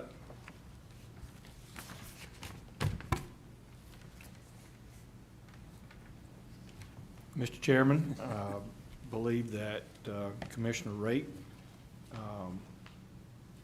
would like to offer up some information to the board regarding the sales tax resolution for an additional quarter cent county sales and use tax under Article 46 of the sales tax. Currently, this is the only portion of sales tax that Union County has not enacted that we have statutory authority to enact. Thank you, Mr. Watson. A lot of people may not believe it, but I'm all the time trying to find some common ground. And I contacted Ms. Lancaster and asked her, would she check and see what we could do on sales tax as far as the schools? Because as Chairman Simpson said, we know that we're going to have to deal with this, and to get a funding mechanism in place that doesn't put it entirely on the property owners of Union County, it puts it more on the people that spend money in the county. And we started off, she thought it was going to be 3 to 4 million, and then when I talked to the manager today, we have our CFO here. I believe it's 5.9 million, is that right, Ms. Lyles? Yes. And then in talking with some of the commissioners, and there's been some ideas bandied around, and I know this is a touchy subject with some people, but the truth of the matter with NCDOT, and for several years, it's almost a pay-to-play program with them. So the proceeds from this money, and I'm proposing that it go to retire school debt, which in effect funds more growth. We're just paying off the debt. And also to use it for critical intersection bump ups. I have served as y'all's member on CARPO since December, and it's about like going to Las Vegas and throwing dice and trying to get spots as far as gaining support from everybody on that board to fund your stuff. And so this would be something that would be decided by the board in the future. I would hope the majority of it would go to school debt and school capital improvements. What amazed me about the potential of this quarter-cent sales tax is it would pay about half of what their ask was. And it'll really be a good bellwether to let us know, are the citizens ready for this 2022 bond referendum that the ad hoc committees are going to work on. I hope I have talked about everything that needed to be. There's no way, as I was told by Ms. Lancaster, that we can designate it as a specific use. It's a item, is it 46, Michelle? Article 46. And there's only 2 available to us. One is for general balance, but this board could promise the folks schools and critical intersections. And there's another one for transportation for mass transit, and we don't really have that. So, and I don't like taxes, but I don't like ad valorem taxes more than I don't like sales tax. At least with sales tax, it's sort of we get it as people spend money, and it's not put on the backs of the property owners.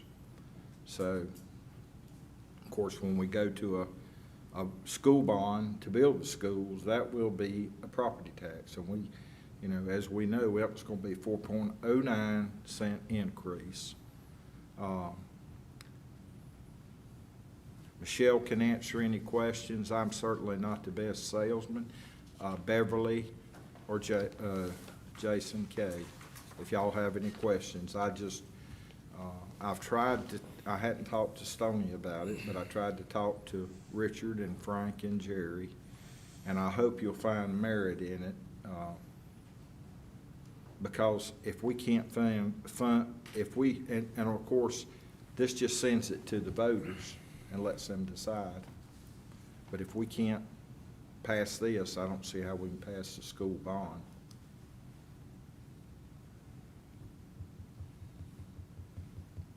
Questions? Commissioner Rushing? As somebody who does business in the county and has sales tax, a lot of times what we don't understand is the cost associated to businesses with raising the sales tax. There's people have to come in and reprogram your tax on all your information. It's quite a bit of time reprogramming just for, again, going from 6 to 6.5 or 6.75 or going to 7.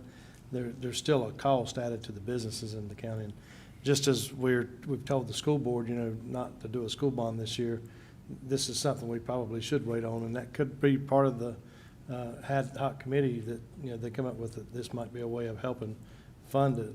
But I think we should probably wait and not do it this year. Commissioner Akins? Question, would it be possible that there would be some sort of a sunset clause on this?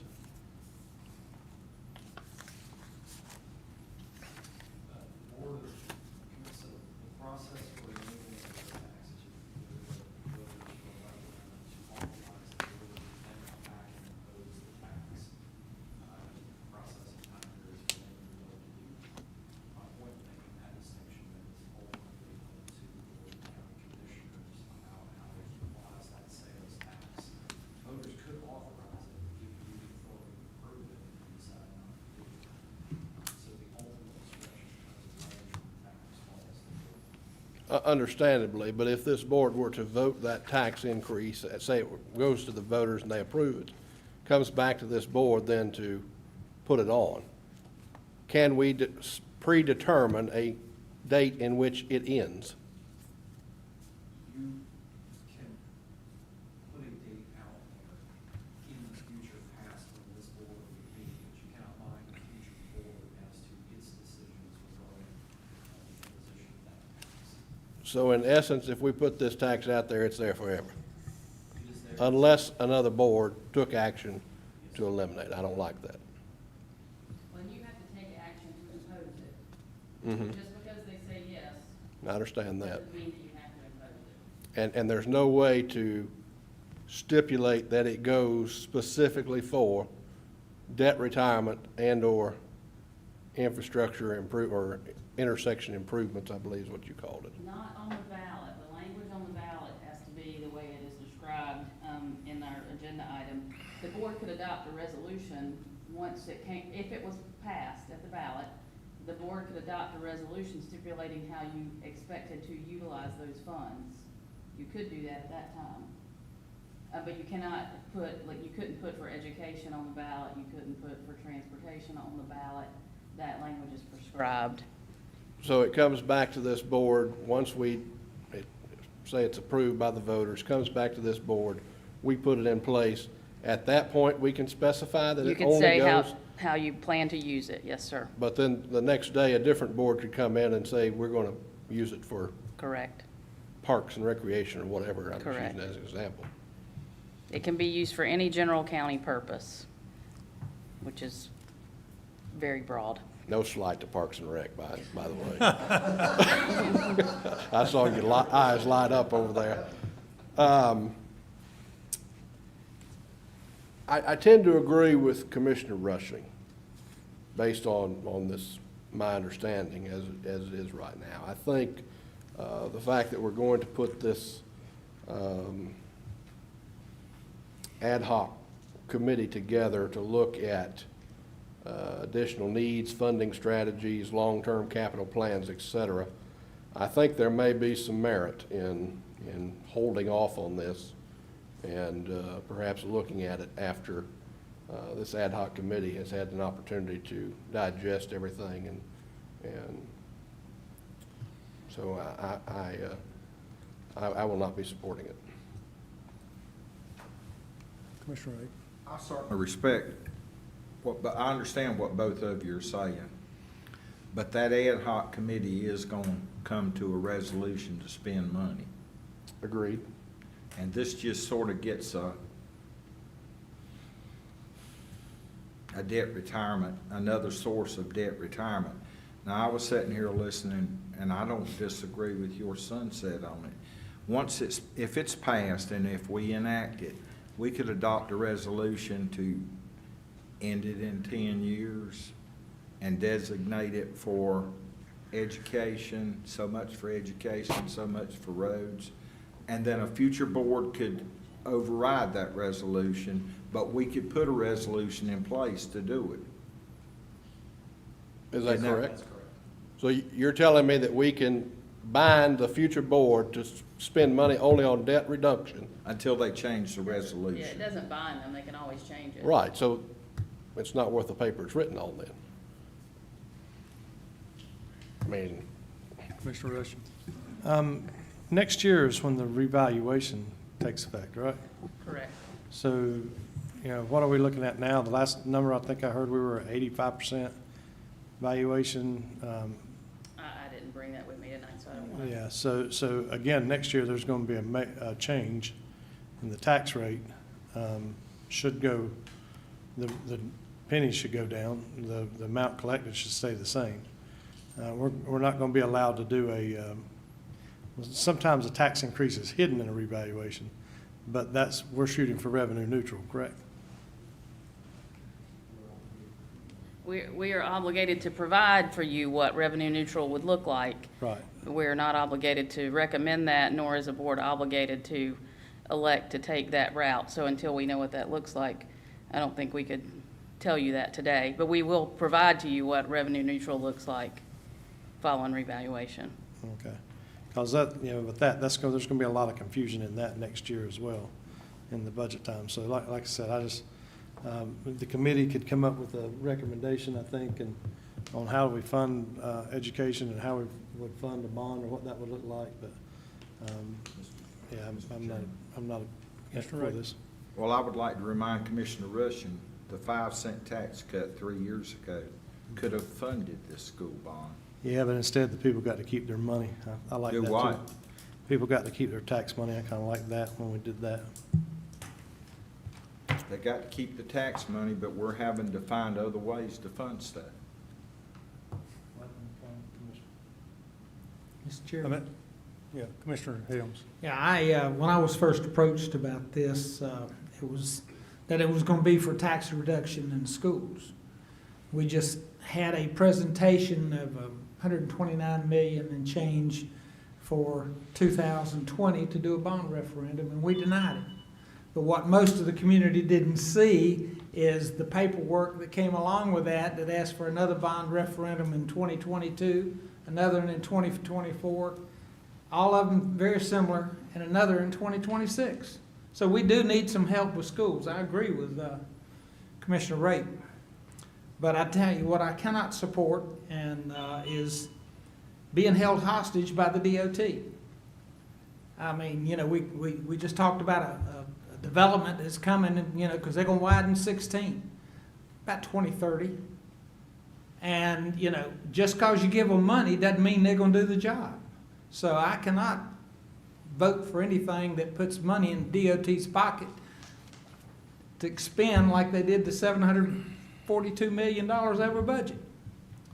So I cannot support this. I agree with Commissioner Rushing that the ad hoc committee can add some insight on how we could finance this. I certainly appreciate Commissioner Rape's efforts. And we cannot designate, but don't we currently designate primarily all of our sales tax to go to school debt, to pay school debt? So without getting into all the detail, I didn't bring that with me tonight, but there are multiple articles of sales tax that we have. Many of those are required to go to retire education debt, and that is how those are applied. And our debt is greater than our sales tax revenue that we currently bring in. So if you made that correlation, yes, we certainly have enough debt to cover or enough more debt than we do sales tax at this current time. Thank you.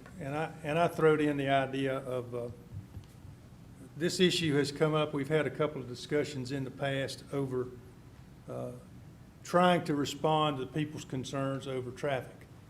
and see if we can't come up with funding mechanisms where we can be proactive as opposed to our current transportation appears to be reactive, real post-reactive maybe. But I'm not sure that that's the way to do it. I guess the biggest thing that gives me heartburn about this is where we're going in the direction with this economy, and any tax when you're unemployed is a severe one, and also the public's desire to increase their tax burden in the face of a down economy or a struggling economy.